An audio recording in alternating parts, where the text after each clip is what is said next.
Yesterday we have been discussing the chapter anatomy of flowering plants, right? Yes. And then we have completed root, stem, and now you have to complete the leaf part. Right? So here also we have to discuss the what? Dicot leaf and monocot leaf, and very importantly, compare them. Okay. So most of the times they will be asking you a comparison type question. What is there in special about the monocot leaf, like that? So here also the outermost covering is going to be our what? Outermost covering എന്തായിരിക്കും? എന്തായിരിക്കും? ECEPVP എന്ന് പറഞ്ഞല്ലേ? അതിൽ ബാക്കി ആൾക്കാരൊക്കെ വിട്ടേക്കൂ. ഇവിടെ നമുക്ക് എന്തായാലും എപ്പിഡെർമിസ് ഉണ്ടെന്നുള്ള കാര്യം ഷുവർ ആണ്. ഓക്കെ, എപ്പിഡെർമിസ് ഉണ്ട്. ആ എപ്പിഡെർമിസിന് തന്നെ രണ്ട് രീതിയിൽ അവർ എഴുതിയിട്ടുണ്ടാവും. അഡാക്സിയൽ എപ്പിഡെർമിസ് ആൻഡ് അബാക്സിയൽ എപ്പിഡെർമിസ്. ശരിയല്ലേ? അഡാക്സിയൽ ആൻഡ് അബാക്സിയൽ കാണുന്നുണ്ടോ? കാണുന്നുണ്ടോ? ഈ അതായത് അപ്പർ സർഫസും ലോവർ സർഫസും ആണ്. ഒരു ലീഫിന്റെ അപ്പർ സർഫസും ലോവർ സർഫസും ആണ് അവർ പറയുന്നത്. അപ്പർ സർഫസ് അഡാക്സിയൽ, ഈ AD ആണ് പറയുന്നത്. ലോവർ സർഫസ് ആണ് അബാക്സിയൽ. കണ്ടോ? Epidermis which covers the upper surface adaxial, lower surface abaxial. അപ്പൊ അത് ഓർത്ത് വെക്കാൻ വേണ്ടി നമുക്ക് ആലോചിക്കാം. ബാക്കിലുള്ളത് എന്നുള്ളത്, ബാക്കിലുള്ളത് അല്ലെങ്കിൽ പുറകിലുള്ളത്, താഴെയുള്ളത് എന്നുള്ളതൊക്കെ അബാക്സിയൽ. അങ്ങനെ ഓർത്ത് വെക്കാമല്ലോ. AB ഉള്ളതാണെന്ന്. Okay, so both the surfaces are covered by epidermis. Upper surface is adaxial, lower surface is abaxial. ഇനി ഈ രണ്ട് സർഫസിനും ഇടയിലായിട്ട് നമുക്ക് ഗ്രൗണ്ട് ടിഷ്യൂസിനെ കാണാം. അഡാക്സിയലിനും അബാക്സിയലിനും ഇടയിലായിട്ട് ഗ്രൗണ്ട് ടിഷ്യൂസിനെ കാണാം. ലീഫില് ഈ ഗ്രൗണ്ട് ടിഷ്യൂവിനെ അല്ലെങ്കിൽ ഫോട്ടോസിന്തസിസ് ചെയ്യുന്ന ഈ ഗ്രൗണ്ട് ടിഷ്യൂസിനെ വിളിക്കുന്ന പേരാണ് മീസോഫിൽ. മീസോഫിൽ. നമ്മൾ എപ്പിഡെർമിസ് പറഞ്ഞു, അപ്പറിലും ഉണ്ട് എപ്പിഡെർമിസ് ലെയർ, ലോവറിലും ഉണ്ട്. ഇതിന്റെ ഇടയിലായിട്ട് കാണുന്ന സെൽസ് എല്ലാം കൂടി നമ്മൾ പറയുന്ന ഗ്രൗണ്ട് ടിഷ്യൂസിനെ പറയുന്ന പേരാണ് മീസോഫിൽ എന്ന് പറയുന്നത്. ഇത് ലീഫ് ആണ്. So their main function is to photosynthesize. So those cells are called mesophil cells. ഇനി apart from that we also have, അല്ലെങ്കിൽ they also have vascular bundles, xylem and phloem. അത് കാണുന്നത് ലീഫിന്റെ വെയിനിലും വെയിൻലെറ്റിലും ഒക്കെ ആയിരിക്കും. നമുക്കറിയാലോ ലീഫിന്റെ വെയിൻസ് ഒക്കെ എന്താണ്. ലീഫിൽ കാണുന്ന ഒരു മിഡ്രിബ് ഉണ്ട്, അത് കഴിഞ്ഞാൽ അതിന് കുറെ വെയിൻസ് ഉണ്ട്, വെയിൻലെറ്റുകൾ ഉണ്ട് എന്നൊക്കെ നമുക്കറിയാം. ഈ വെയിനിൽ കൂടെയും വെയിൻലെറ്റുകളിൽ കൂടെയാണ് വാസ്കുലർ സിസ്റ്റം പോകുന്നത്, സൈലോം ഫ്ലോയും പോകുന്നത്. ഓക്കെ, ഇനി അഡാക്സിയൽ എപ്പിഡെർമിസും അബാക്സിയൽ എപ്പിഡെർമിസും തമ്മിലുള്ള ഡിഫറൻസ് ചോദിക്കുവാണെങ്കിൽ സ്റ്റൊമാറ്റയുടെ നമ്പറിൽ ഒരു വ്യത്യാസമുണ്ട്. സ്റ്റൊമാറ്റ കൂടുതലും കാണുക അബാക്സിയലിലായിരിക്കും, അതായത് അധികം സൺലൈറ്റിനോട് എക്സ്പോസ് അല്ലാത്ത രീതിയിലാണെന്ന് ഓർത്തു വയ്ക്കാം. അബാക്സിയൽ സർഫസിലായിരിക്കും, അതായത് പുറകില് അല്ലെങ്കിൽ ലോവർ സർഫസിൽ. Abaxial epidermis generally bears more stomata than the adaxial. The latter may even lack stomata. ഇനി രണ്ട് എപ്പിഡെർമിസിനെയും കവർ ചെയ്തുകൊണ്ട് ഒരു ക്യൂട്ടിക്കിൾ ഉണ്ട്, വളരെ കോൺസ്പിക്യൂസ് ആയിട്ടുള്ള ഒരു ക്യൂട്ടിക്കിൾ ഉണ്ട് അവർക്ക്. ദെൻ മീസോഫിൽ എന്ന് പറയുന്ന ഗ്രൗണ്ട് ടിഷ്യൂസിൽ പാരങ്കൈമകളായിരിക്കും കൂടുതൽ. പാരങ്കൈമ എന്ന് പറയുന്ന സിമ്പിൾ പെർമനന്റ് ടിഷ്യൂ ആയിരിക്കും കൂടുതൽ. ഇനി മീസോഫിലിനെ രണ്ടായിട്ട് അല്ലെങ്കിൽ രണ്ട് തരത്തിലുള്ള സെൽസ് നമുക്ക് ഇവർക്കിടയിൽ, അഡാക്സിയലിനും അബാക്സിയലിനും ഇടയിൽ രണ്ട് തരത്തിലുള്ള മീസോഫിൽ ഉണ്ട്. ഏതൊക്കെയാ? ഒന്ന് പാലിസൈഡ് മീസോഫിലും പിന്നെ ഒന്ന് സ്പോഞ്ചി മീസോഫിലും. ഇതില് പാലിസൈഡ് എന്ന് പറയുന്നത് കാണാൻ പറ്റും, അഡാക്സിയൽ സർഫസിനോട് ചേർന്ന് കിടക്കുന്ന സെൽസ് ആണ് പാലിസൈഡ്. കുറച്ച് ഇലോങ്ങേറ്റഡ് ആയിട്ട് പാരലലി അറേഞ്ച് ചെയ്ത് കാണുന്ന സെൽസ് ആണ് അടുത്തടുത്ത് വെച്ചിരിക്കുന്നത്. സ്പോഞ്ചി മീസോഫിൽ നോക്കുവാണെങ്കിൽ അങ്ങനെയല്ല, അവര് അബാക്സിയൽ സർഫസിന്റെ അടുത്തോട്ടാണ് എക്സ്റ്റെൻഡ് ചെയ്ത് കിടക്കുന്നത്. അവർക്കിടയിൽ ഗ്യാപ്പുകളൊക്കെ ആയിട്ട് വളരെ ലാവിഷ് ആയിട്ടാണ് അവര് അറേഞ്ച് ചെയ്തിരിക്കുന്നത്. ഇത്രയും ക്ലിയർ ആണോ? ഇനി മോണോകോട്ടിൽ പഠിക്കുമ്പോൾ എന്താ പഠിക്കാൻ പോണെന്ന് അറിയോ? ബാക്കി കാര്യങ്ങളിലൊന്നും വലിയ വ്യത്യാസങ്ങളൊന്നുമില്ല. അവർക്കും ഉണ്ട് അഡാക്സിയൽ എപ്പിഡെർമിസ്, അവർക്കും ഉണ്ട് അബാക്സിയൽ എപ്പിഡെർമിസ്, അതിനൊന്നും വലിയ കുഴപ്പമൊന്നുമില്ല. പക്ഷെ ഇവിടെ മീസോഫിലിനെ പാലിസൈഡ് എന്നും സ്പോഞ്ചി എന്നും പറഞ്ഞ് ക്ലാസിഫൈ ചെയ്തിട്ടില്ല. കണ്ടോ, സെൽസ് ഒക്കെ ഒരേ ടൈപ്പ് തന്നെയല്ലേ? ഇവിടത്തെ പോലെ രണ്ട് തരത്തിലുള്ള സെൽസ് കാണുന്നുണ്ടോ മീസോഫിലില്? ഈ കാണുന്നില്ല. So here mesophil is not differentiated into palisade and spongy. We just say mesophil. സ്റ്റൊമാറ്റയുടെ നമ്പർ നോക്കുവാണെങ്കിൽ ഇവിടെ നമ്മൾ പറഞ്ഞു അബാക്സിയലിലാണ് സ്റ്റൊമാറ്റ കൂടുതൽ, അഡാക്സിയൽ ചിലപ്പോൾ കാണുന്നില്ല എന്ന് പറഞ്ഞു. ബട്ട് ഹിയർ രണ്ടിടത്തും ഒരുപോലെ തന്നെയായിരിക്കും. Okay, stomata R present on both the surface, on both the side. അത് വളരെ ഇമ്പോർട്ടന്റ് ആണ്. അതുപോലെ മീസോഫിലിനെ രണ്ട് തരത്തിലൊന്നും ഡിഫറൻഷിയേറ്റ് ചെയ്തിട്ടില്ല, ജസ്റ്റ് മീസോഫിൽ. ഇനി നിങ്ങൾ നീറ്റിന്റെ ക്വസ്റ്റ്യൻ പേപ്പർ എടുത്ത് നോക്കിക്കഴിഞ്ഞാൽ വളരെ ഫ്രീക്വന്റ് ആയിട്ട് ചോദിച്ചിട്ടുള്ള ഒരു ക്വസ്റ്റ്യൻ ആണ് ഇവരെ പറ്റിയിട്ട്. ബുള്ളിഫോം സെൽസ് എന്ന് പറയുന്ന സെൽസ് ഇത് എന്താണെന്ന് ചോദിക്കാറുണ്ട്. ഈ ഒരു കാര്യം മറക്കരുത്. They are large, empty and colourless cells. നമ്മുടെ ഗ്രാസിലാണ് ഇവരെ കാണുന്നത്. ഗ്രാസില്, അതായത് അഡാക്സിയൽ എപ്പിഡെർമിസിൽ, അതായത് അപ്പർ സർഫസില് കാണുന്ന കുറച്ച് സെൽസ് ആണിത്. അഡാക്സിയൽ എപ്പിഡെർമിസിൽ കാണുന്ന കുറച്ച് സെൽസ് ആണ് ബുള്ളിഫോം സെൽസ്. ഏത് പ്ലാന്റില്? ഗ്രാസുകളില്. ഇവരുടെ അപ്പിയറൻസ് എങ്ങനെയാണ്? ലാർജ് ആണ്, എംപ്റ്റി ആണ്, കളർലെസ് ആണ്. എംപ്റ്റി ആണ്, കണ്ടോ? ഇതില് ചില സമയങ്ങളിൽ വാട്ടർ കയറും, ചില സമയങ്ങളിൽ വെള്ളം ഇറങ്ങും. ഓക്കെ, പ്ലാന്റിൽ അത്യാവശ്യം നല്ല രീതിയിൽ വെള്ളം ഉണ്ടെങ്കിൽ ഈ സെൽസിലോട്ട് വെള്ളം കയറി ഈ സെല്ല് എന്താവും? വെള്ളം കയറുമ്പോ സെല്ല് എന്താവും? ടെർജിഡ് ആവും അല്ലെ? സെല്ല് സ്വെല്ലാവുന്ന പോലെയാവില്ലേ? സെല്ല് ടെർജിഡ് ആവും. സെല്ല് ടെർജിഡ് ആവുമ്പോ ലീഫ് എന്താണ്? നല്ല രീതിയിൽ എക്സ്പോസ്ഡ് ആയി നല്ല രീതിയിൽ എക്സ്റ്റെൻഡ് ചെയ്ത് നിൽക്കും. വാട്ടർ ഡെഫിഷ്യൻസി ഉണ്ട്, വാട്ടർ ലാക്ക് ഷോർട്ടേജ് വരുവാണെങ്കിൽ എംപ്റ്റി സെൽസിന്റെ ഉള്ളിൽ, ഐ മീൻ ഈ ബുള്ളിഫോം സെൽസിന്റെ ഉള്ളിൽ വാട്ടർ ഉണ്ടായിരിക്കില്ല. സോ സെൽസ് ഫ്ലസിഡ് ആവും. ടെർജിഡിന്റെ നേരെ ഓപ്പോസിറ്റ്, ഷ്രിങ്കി അല്ല, ഫ്ലസിഡ് ആവും. ലീഫ് കേളി, അതായത് പിന്നെയും സണ്ണിന് എക്സ്പോസ്ഡ് ആയി ഉള്ള വെള്ളം കൂടി ട്രാൻസ്പിറേഷൻ വഴി കളയാതിരിക്കും. ക്ലിയർ ആണോ? നിങ്ങളോട് പലപ്പോഴും ചോദിച്ചു കണ്ടിട്ടുള്ളത് ഗ്രാസില് ലീഫ് കേളിങ്ങിനും ലീഫിന്റെ ആ എക്സ്പോസിങ്ങിനും കാരണമായിട്ടുള്ള സെൽസ് ഏതാണെന്ന് ചോദിക്കും. It's bulliform cells. അല്ലെങ്കിൽ ചോദിച്ചിട്ടുള്ള ഒരു ക്വസ്റ്റ്യൻ ആണ്, ലീഫ് ഗ്രാസസില് ലീഫ് എക്സ്പോസ്ഡ് ആവാനുള്ള റീസൺ എന്താണ്? ബുള്ളിഫോം സെൽസിൽ വെള്ളം കയറുമ്പോ. ലീഫ് കേൾ ചെയ്യാനുള്ള കാരണം എന്താണ്? ബുള്ളിഫോം സെൽസിൽ വെള്ളം ഇറങ്ങുമ്പോ. And the cells will become flaccid. Clear ആണോ? പ്രീവിയസ് ഇയർ നോക്കിയാൽ മതി കേട്ടോ, എത്ര പ്രാവശ്യം ചോദിച്ചിട്ടുണ്ട് നോക്കിക്കോളൂ. So in grasses the adaxial epidermis cells along the veins modify themselves into large empty colorless cells. These are called bulliform cells. When the bulliform cells in the leaves have absorbed water, see വെള്ളം കയറുമ്പോ they will become turgid. The leaf surface will be exposed. When they are flaccid due to water stress, they make leaf curls inwards to minimize water. അതായത് ഇപ്പൊ ഇതൊരു stem ആണെന്ന് വിചാരിക്കുക, ഇതൊരു leaf ആണെന്ന് വിചാരിക്കുക. ഓക്കെ, ഇപ്പൊ ഇവിടെയാണ് ബുള്ളിഫോം സെൽസ് എന്നുണ്ടെങ്കിൽ ഇവര് ഫ്ലസിഡ് ആവുമ്പോ ഈ ലീഫ് ഇങ്ങനെ, ഞാൻ വെറുതെ ഒരു സിംപ്ലിഫൈഡ് ഇത് വരയ്ക്കുന്ന കേട്ടോ, ലീഫ് ഇങ്ങനെ കേൾ ചെയ്ത് നിൽക്കും. ഇതിൽ വെള്ളം ഉണ്ടെങ്കിൽ എന്ത് ചെയ്യാണ്? ലീഫ് ഇങ്ങനെ എക്സ്പോസ്ഡ് ആയിട്ട് നിൽക്കുന്ന പോലെ കാണിക്കാം. കേൾ ചെയ്യുക, എക്സ്പോസ്ഡ് ആവുക. ക്ലിയർ ആണോ? Am I clear?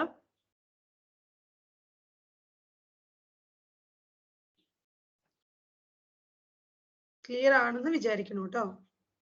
പ്രത്യേകിച്ച് കാര്യമൊന്നും ഞാൻ അങ്ങനെ ഡീറ്റെയിൽ, ഐ മീൻ ഇത് പറഞ്ഞിട്ടില്ല, വളരെ കുറച്ച് കാര്യങ്ങൾ. ഓക്കെ, ഇനി വേറൊരു കാര്യങ്ങളും ഇതെല്ലാം പഠിച്ചു കഴിഞ്ഞിട്ട് അവസാനം മറന്നു വയ്ക്കരുത്. ഇതിൽ ഏതാണ് ഡോർസി വെൻട്രൽ, ഏതാണ് ഐസോബൈലാറ്ററൽ. ഡി ഓർത്ത് വെക്കാം. കണ്ടോ?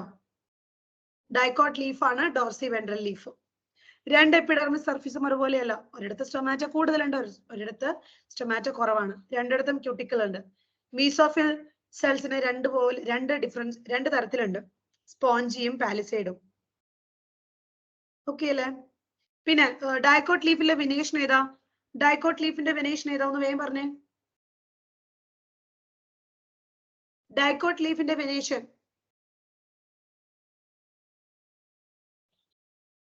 ഇങ്ങനെ നെറ്റ്വർക്ക് ഒക്കെ ഫോം ചെയ്ത് കഴിഞ്ഞാൽ what is that venation? Reticulate. വെയിൻസിൽ കൂടിയും വെയിൻലെറ്റിൽ കൂടിയാണ് സൈലോം ഫ്ലോയും പോകുന്നത്. സോ ഡൈക്കോട്ട് ലീഫില് വെയിനുകളുടെ വലിപ്പത്തിൽ വ്യത്യാസം ഉണ്ടായിരിക്കും. ഇതിൽ മെയിൻ വെയിൻ മിഡ്രിബ് കുറച്ച് തിക്നെസ് ഉള്ളതായിരിക്കും. നെക്സ്റ്റ് ബ്രാഞ്ചസ് അതിനേക്കാളും തിക്നെസ് കുറഞ്ഞതായിരിക്കും. വെയിൻലെറ്റ്സുകൾ അതിനേക്കാളും കുറഞ്ഞിട്ടായിരിക്കും. സോ ഇവിടെ പല സൈസിലുള്ള അല്ലെങ്കിൽ പല തിക്നെസ്സിലുള്ള വെയിൻസും വെയിൻലെറ്റ്സും ഒക്കെ ഉള്ളത് കൊണ്ട് വാസ്കുലർ ബണ്ടിൽസിന്റെ സൈസും അതുപോലെ ചേഞ്ച് ആവും. നേരെ മറിച്ച് മോണോകോട്ട് ലീഫിലോട്ട് വരുമ്പോൾ നമുക്കറിയാം പാരലൽ വിനേഷൻ ആണ്. സോ കൂടി വന്നാൽ മിഡ്രിപ്പ് ഒഴിച്ച് ബാക്കി എല്ലാ വെയിൻസുകളും ഏകദേശം ഒരേ സൈസ് ആവാനാണ് സാധ്യത. മിഡ്രിപ്പ് ഒഴിച്ച് അങ്ങനെ നോക്കുവാണെങ്കിൽ നമ്മുടെ വെയിൻസിന്റെയും ഈ സൈലത്തിന്റെയും ഫ്ലോയത്തിന്റെ ഒക്കെ സൈസ് നോക്കുവാണെങ്കിൽ ദേ ഓൾമോസ്റ്റ് സെയിം സൈസ് ആയിരിക്കും. ഓക്കെ, അത് അടുത്ത ഡിഫറൻസ് ആണ്. മോണോകോട്ട് ലീഫിനെ അടുത്ത് പറയുന്ന പേരാണ് ഐസോബൈലാറ്ററൽ.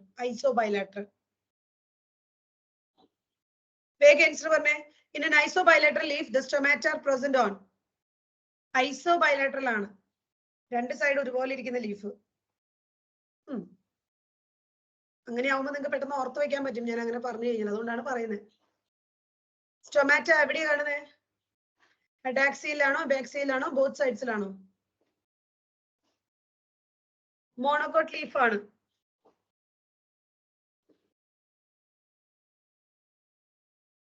എന്താ ആരും ആൻസർ പറയാത്ത? ആൻസർ പറയുന്ന ആളൊന്നില്ലേ? ഹലോ,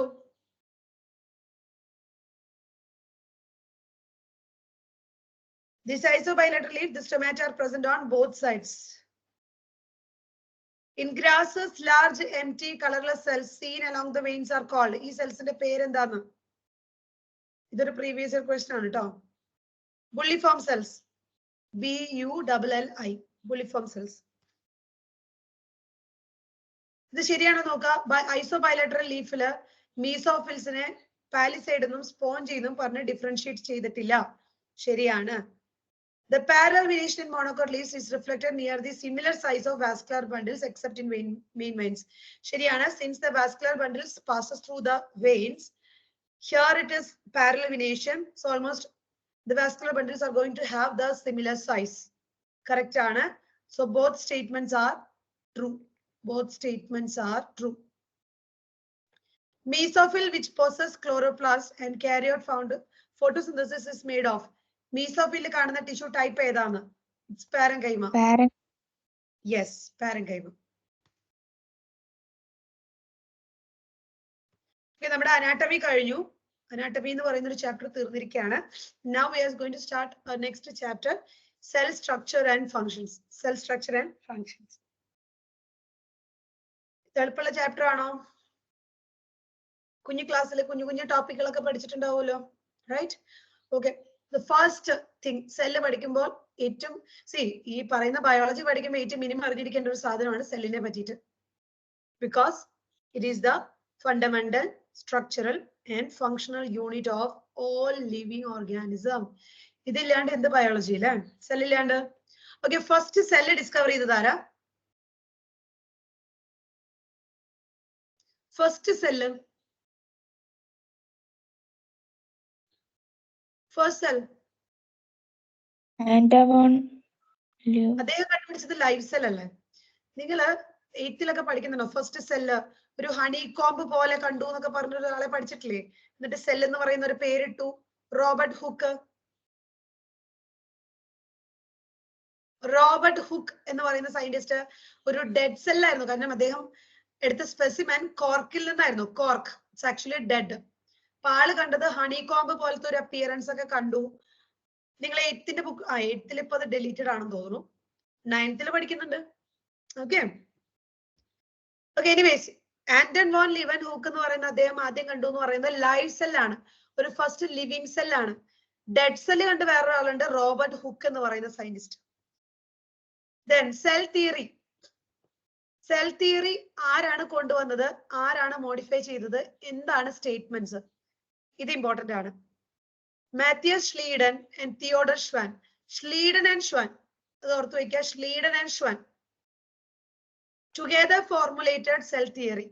ഷ്ലീഡനും ഷ്വാനും കൂടിയിട്ടാണ് സെൽ തിയറി ഫോർമുലേറ്റ് ചെയ്തത്. പക്ഷെ അവര് പറഞ്ഞ സെൽ തിയറിയില് പുതിയ സെൽസ് എവിടെ നിന്നുണ്ടാകുന്നു എന്നുള്ളതിന് എക്സ്പ്ലനേഷൻ ഇല്ല. How new cells are formed, അതും കൂടി ചേർത്ത് മോഡിഫൈ ചെയ്തതാണ് ആര്? Rudolf Virchow. Schleiden Schwann formulate ചെയ്തു, further modified by Rudolf Virchow. കാരണം ഷ്ലീഡനും ഷ്വാനും പറഞ്ഞതില് ന്യൂ സെൽസ് എവിടെ നിന്ന് വരുന്നു എന്നുള്ളതിന് ഒരു എക്സ്പ്ലനേഷൻ ഇല്ല. സോ അതും കൂടി പറഞ്ഞ് സെൽ തിയറി ഒരു പെർഫെക്റ്റ് ആക്കി എടുത്തത് അല്ലെങ്കിൽ ഒരു ഫൈനൽ ലുക്കിലോട്ട് കൊണ്ടുവന്ന ഒരാള് റുഡോൾഫ് വിർച്ചോ. സ്റ്റേറ്റ്മെന്റ്സ് എന്താ നോക്കാം.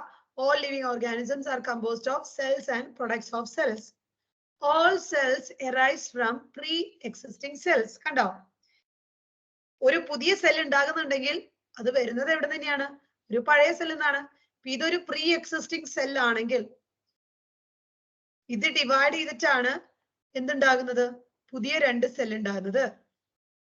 Okay, all cells are formed from pre-existing form cells. അതിന്റെ തന്നെ അദ്ദേഹം പറഞ്ഞൊരു വേർഷൻ ആണ് omnis cellula e cellulae. Rudolf Virchow first explained that cells divided and new cells are formed from pre-existing cells. Clear ആണോ? ഞാനൊരു കാര്യം പറയട്ടെ. ഒരു എന്റെ ഓർമ്മ ശരിയാണെങ്കിൽ 2019 ഒക്കെയാന്ന് തോന്നുന്നു. ആ സമയത്ത് നിങ്ങളൊരു പുന്നറ്റ് സ്ക്വയർ ഒക്കെ പഠിക്കുന്നില്ലേ ജെനറ്റിക്സില്? അദ്ദേഹം ഏത് കൺട്രി എന്നുള്ള ആള്, ഐ മീൻ അദ്ദേഹത്തിന്റെ നാഷണാലിറ്റി നിങ്ങളുടെ ടെക്സ്റ്റിൽ കൊടുത്തിട്ടുണ്ട്. നീ ജെനറ്റിക്സ് പഠിക്കുമ്പോൾ നോക്കിക്കോ, അതുവരെ സ്റ്റേറ്റ്മെന്റ് ആയിട്ട് എടുത്ത് ചോദിച്ചിരുന്നു അദ്ദേഹം ഇന്ന ആളാണെന്നുള്ളത്. പറഞ്ഞു വന്നത് അതല്ല. ആക്ച്വലി ഇവിടെ ഷ്ലീഡന്റെയും ഷ്വാന്റെയും കാര്യം പറയുമ്പോൾ അവരേത് സ്ഥലത്തെ ആൾക്കാരാണോ, ജർമ്മൻ ബൊട്ടാനിസ്റ്റ്, ഇന്ന സുവോളജിസ്റ്റ് എന്നൊക്കെ പറയുന്നുണ്ട്. ടെക്സ്റ്റ് വായിക്കുമ്പോൾ give attention to every detail. പറ്റാവുന്നിടത്തോളം കൊടുക്കാം. ഈ ലാസ്റ്റ് മൊമെന്റിൽ ഇതെല്ലാം പഠിച്ചു വെക്കുക എന്നുള്ളത് it's not going to be practical. വായിക്കുമ്പോൾ എല്ലാം വായിക്കാം. അങ്ങനെയും ചോദിക്കാറുണ്ട്. Okay. Size of cells, size, shape ഇതെല്ലാം വേറെ വേറെ ആയിരിക്കും സെൽസിന്റെ. ചെറിയ സെൽ ഏതാ? ഓർമ്മയുണ്ടോ ചെറിയ സെൽ ഏതാന്ന്? നമ്മൾ ബയോളജി ക്ലാസിഫിക്കേഷനിൽ പഠിച്ചത് ചെറിയ സെല്ല് മൈക്കോപ്ലാസ്. ഇദ്ദേഹത്തിന്റെ പ്രത്യേകത ഇത് ഏത് കാറ്റഗറിക്കാരാ അദ്ദേഹം? ബാക്ടീരിയ ആണോ, ഫംഗൈ ആണോ, ആനിമൽ ആണോ, പ്ലാന്റ് ആണോ? എന്താ സാധനം? ബാക്ടീരിയ. പക്ഷെ ഇദ്ദേഹത്തിന്റെ ഇതെന്താണെന്നറിയോ? നമുക്ക് ചില ആന്റിബയോട്ടിക്കുകളൊന്നും വെച്ചിട്ട് ഇദ്ദേഹത്തിന് ഒന്നും ചെയ്യാൻ പറ്റില്ല. കാരണം ഇദ്ദേഹത്തിന് സെൽ വോൾ എന്ന് പറയുന്ന ഒരു സംഭവം ഇല്ല. So it's a bacterial cell without cell wall. ഞാൻ അന്നും പറഞ്ഞിരുന്നു it's very very very important. ഇദ്ദേഹം പാത്തോജനിക് ആണ്. ഇദ്ദേഹത്തിന്റെ സൈസ് നോക്കുവാണെങ്കിൽ ഒരു 0.3 മൈക്രോമീറ്റർ ഒക്കെ വരും. ടെക്സ്റ്റിലുണ്ട് കേട്ടോ, 0.3 മൈക്രോമീറ്റർ. ഒരു ബാക്ടീരിയ നോക്കുവാണെങ്കിൽ കുറച്ചും കൂടി വലിയ ഒരു 5 മൈക്രോമീറ്റർ വരെയൊക്കെ വരും. ലാർജസ്റ്റ് ഐസൊലേറ്റഡ് സിംഗിൾ സെൽ ഏതാ? Egg of ostrich. ഇനി നമ്മുടെ ബോഡിയിലത്തെ ലോങ്സ്റ്റ് സെൽസ് ഏതാന്ന് ചോദിച്ചു കഴിഞ്ഞാൽ നെർവ് സെൽസ് ആണ്, ന്യൂറോൺസ് ആണ്. ഷേപ്പും സെല്ലിന്റെ വേറെ വേറെ ആയിരിക്കും. ഇപ്പൊ ന്യൂറോണിന്റെ ഷേപ്പ് ആയിരിക്കില്ല RBCക്ക്, അതായിരിക്കില്ല WBCക്ക്, അതായിരിക്കില്ല അമീബയ്ക്ക്. അദ്ദേഹത്തിന് ഷേപ്പേ ഇല്ല. അങ്ങനെ പല പല ഷേപ്പുകൾ കാണാം. ഈ ഷേപ്പിന്റെ ഒരു മെയിൻ ഡിസൈഡിങ് ഫാക്ടർ എന്ന് പറയുന്നത് ദ ഫംഗ്ഷൻ ദേ പെർഫോം. ന്യൂറോണിന്റെ ഫംഗ്ഷൻ ഇമ്പൾസ് ട്രാൻസ്മിറ്റ് ചെയ്യുക എന്നുള്ളതാണ്, മെസ്സേജുകൾ പാസ് ചെയ്യുക എന്നുള്ളതാണ്. സോ അതിന് ബെസ്റ്റ് സ്യൂട്ട് ആവുന്നത് അതേപോലത്തെ ഇലോങ്ങേറ്റഡ് ആയിട്ടുള്ള സ്ട്രക്ചർ ആണ്. സോ അതുകൊണ്ട് അതെന്ത് ചെയ്തു? ആ സ്ട്രക്ചറിലാണ് എന്ത് ചെയ്യുന്നത്? കാണുന്നത്. ക്ലിയർ ആണോ? ന്യൂറോണിന്റെ സ്ട്രക്ചർ നമുക്ക് അറിയാലോ അല്ലേ? ക്ലിയർ അല്ലേ? പ്രോകാരിയോട്ടിക് സെൽ ഡിഫറൻസ് ഒക്കെ നിങ്ങൾ തന്നെ സ്പീഡിൽ പറയാട്ടോ. പ്രോകാരിയോട്ടിക്കും യൂകാരിയോട്ടിക്കും തമ്മിലുള്ള വ്യത്യാസം ഞാൻ അതിന്റെ പാർട്സ് എന്ന് പറഞ്ഞ് എഴുതിയിട്ടുണ്ട്. അതിൽ ഇല്ലാത്തത് ഏതാ? സെൽ വോൾ ഉണ്ടോ ബാക്ടീരിയക്ക്? ഉണ്ട്. അതില്ലാത്ത ഒരാളാണ് നമ്മുടെ mycoplasma. So outermost covering of bacteria is going to be a cell wall. Cell വോളിന് തൊട്ട് താഴെയായി കാണുന്ന നെക്സ്റ്റ് ബൗണ്ടറി തൊട്ട് താഴെ പ്ലാസ്മ മെംബ്രെയിൻ അല്ലെങ്കിൽ സെൽ മെംബ്രെയിൻ എന്ന് പറയും. ഇനി ഒബ്വിയസ്ലി ഇതിന്റെ ഉള്ളിലും ഉണ്ട് ഒരു എന്താണ്, ഒരു ഫ്ലൂയിഡ് പാർട്ട് എന്ന് വേണമെങ്കിൽ നമുക്ക് പറയാം, സൈറ്റോപ്ലാസം എന്ന് പറയുന്നത്. സോ ഏറ്റവും ഔട്ടർമോസ്റ്റ് കവറിംഗ് ആയിട്ട് വരുന്നത് സെൽ വോൾ ആണ്.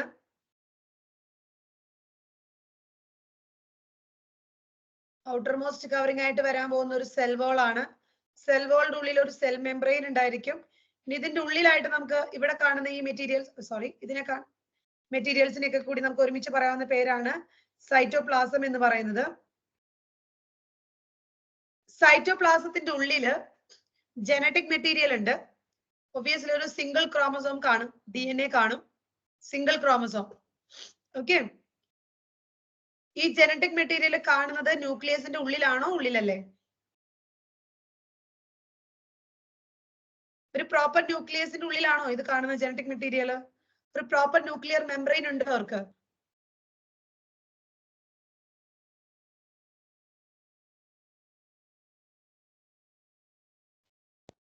നിങ്ങൾ ആൻസർ പറഞ്ഞിട്ടേ ഞാൻ കണ്ടിന്യൂ ചെയ്യുള്ളൂ എന്ന് വിചാരിച്ചു കഴിഞ്ഞാൽ എനിക്ക് കണ്ടിന്യൂ ചെയ്യാൻ പറ്റുമോ?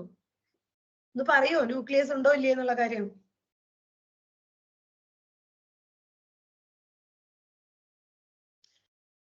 ന്യൂക്ലിയർ മെംബ്രെയിൻ ഇല്ല, സോ ന്യൂക്ലിയസ് ഇല്ല. അതുകൊണ്ടാണ് അവരുടെ പേര് prokaryotic. Karyo means nucleus, pro means primitive. They don't have a well-defined nucleus. In the sense, they don't have a nuclear membrane. So അതുകൊണ്ട് ഒരു പ്രോപ്പർ ന്യൂക്ലിയസ് ഇല്ല, and that is why they became a prokaryotic cell. Instead, their genetic material is confined to a particular region which is called a nucleoid. Nucleoid എന്ന് കണ്ടോ? ഇതെനിക്ക് തോന്നുന്നു നിങ്ങൾക്ക് +2 പഠിക്കാനുണ്ടല്ലോ, molecular biology of inheritance. I guess this term has been the nucleoid region in the bacterial cell where the genetic material is limited or confined. Okay. ഇനി membrane bound organelles ഒന്നും കാണില്ല. ആ word ശ്രദ്ധിക്കുക. സെൽ എന്ന് പറയുന്ന ഒരു question ആണ്. Membrane bound organelles, membrane വെച്ച് ലിമിറ്റ് ചെയ്തിട്ടുള്ള ബൗണ്ടറി ഉള്ള organelles like mitochondria, endoplasmic reticulum, പിന്നെന്താണ് ഗോൾജി ബോഡീസ്, ലൈസോസോം. അതേപോലെ ഒരു മെംബ്രെയിൻ ബൗണ്ട് ആയിട്ടുള്ള ഓർഗനൽസ് ഒന്നും ബാക്ടീരിയയിൽ കാണില്ല. പക്ഷെ അവരിൽ കാണുന്ന കുറച്ച് സ്ട്രക്ചേഴ്സ് ഉണ്ട്. അതിൽ ഒരാളാണ്, ഒരു ഓർഗനൽ ആണ് നമ്മുടെ റൈബോസോം. ഇദ്ദേഹം ഒരു നോൺ മെംബ്രെയിൻ ബൗണ്ട് ഓർഗനൽ ആണ്. നോൺ മെംബ്രെയിൻ ബൗണ്ട്, അതായത് അദ്ദേഹത്തിന് മെംബ്രെയിൻ ഇല്ല. റൈബോസോം എന്താണെന്ന് നിങ്ങൾക്ക് അറിയാം. എന്താ സാധനം? RNA plus protein. RNAയും പ്രോട്ടീനും കൂടിയിട്ടുള്ള ഒരു കോംപ്ലക്സ് ആണ് റൈബോസോം. പ്രോട്ടീൻ സിന്തസിസിന് വളരെ ആവശ്യമായിട്ടുള്ള ആളാണ് റൈബോസോം. ഇദ്ദേഹം ബാക്ടീരിയയിലുണ്ട്. നിങ്ങളോട് ചിലപ്പോൾ ചോദിക്കും, which of the following organelle is common to both bacteria and eukaryotic cell? Ribosome. അല്ലെങ്കിൽ ചോദിക്കാറുണ്ട്, which of the following is a non membrane bound organelle? Ribosome. Clear ആണോ? ഇനി സാധാരണ കാണുന്ന നോർമൽ ജനറ്റിക് മെറ്റീരിയൽ കൂടാതെ ഒരു എക്സ്ട്രാ ക്രോമസോമൽ DNA കാണും. ഒരു സർക്കുലർ ആയിട്ടുള്ള എക്സ്ട്രാ ക്രോമസോമൽ DNA കാണും. അദ്ദേഹത്തിന്റെ പേരെന്താ? പ്ലാസ്മിഡ്. ഈ പ്ലാസ്മിഡ് ആണ് നിങ്ങൾ ബയോടെക്നോളജി ചാപ്റ്ററിൽ പറഞ്ഞുകൊണ്ടിരിക്കുന്ന പ്ലാസ്മിഡ്. ഒരു ഫോറിൻ DNA ഒരു ഓർഗാനിസത്തിലോട്ട് ഇന്റഗ്രേറ്റ് ചെയ്യണമെങ്കിൽ ഒരു വെക്ടർ യൂസ് ചെയ്യുന്നു പറയുന്നുണ്ട്. നമ്മൾ നോർമലി എടുക്കുന്ന ഒരു ബാക്ടീരിയൽ വെക്ടർ ആയിട്ട് നമ്മൾ പ്ലാസ്മിഡിനെ പറയുന്നുണ്ട്. These are basically a small circular DNA outside the genomic DNA. Extra chromosomal circular DNA, autonomously replicating എന്ന് പറഞ്ഞൊരു ഡെഫിനിഷൻ നിങ്ങളുടെ ബയോടെക്നോളജി ചാപ്റ്ററിൽ ഉണ്ട്. ഇനി എന്തായിരിക്കും ഈ പ്ലാസ്മിഡ് ഉള്ളത് കൊണ്ട് ബാക്ടീരിയക്കുള്ള അഡ്വാൻറ്റേജ്? സാധാരണ അതിന്റെ ക്യാരക്ടർ ഡിസൈഡ് ചെയ്യുന്ന ജീൻസ് എല്ലാം അതിന്റെ ജനറ്റിക് മെറ്റീരിയലിൽ തന്നെയായിരിക്കും ഉണ്ടായിരിക്കുക. പക്ഷെ ചില സ്പെഷ്യൽ ക്യാരക്ടേഴ്സ് കൊടുക്കുന്ന ജീനുകള് പ്ലാസ്മിഡില് കാണും. And one of those character is antibiotic resistance. Antibiotic resistance. So the plasmid DNA confers certain unique phenotypic characters to such bacteria, and one such character is antibiotic resistance. Clear ആണോ bacterial cell? Clear ആണോ?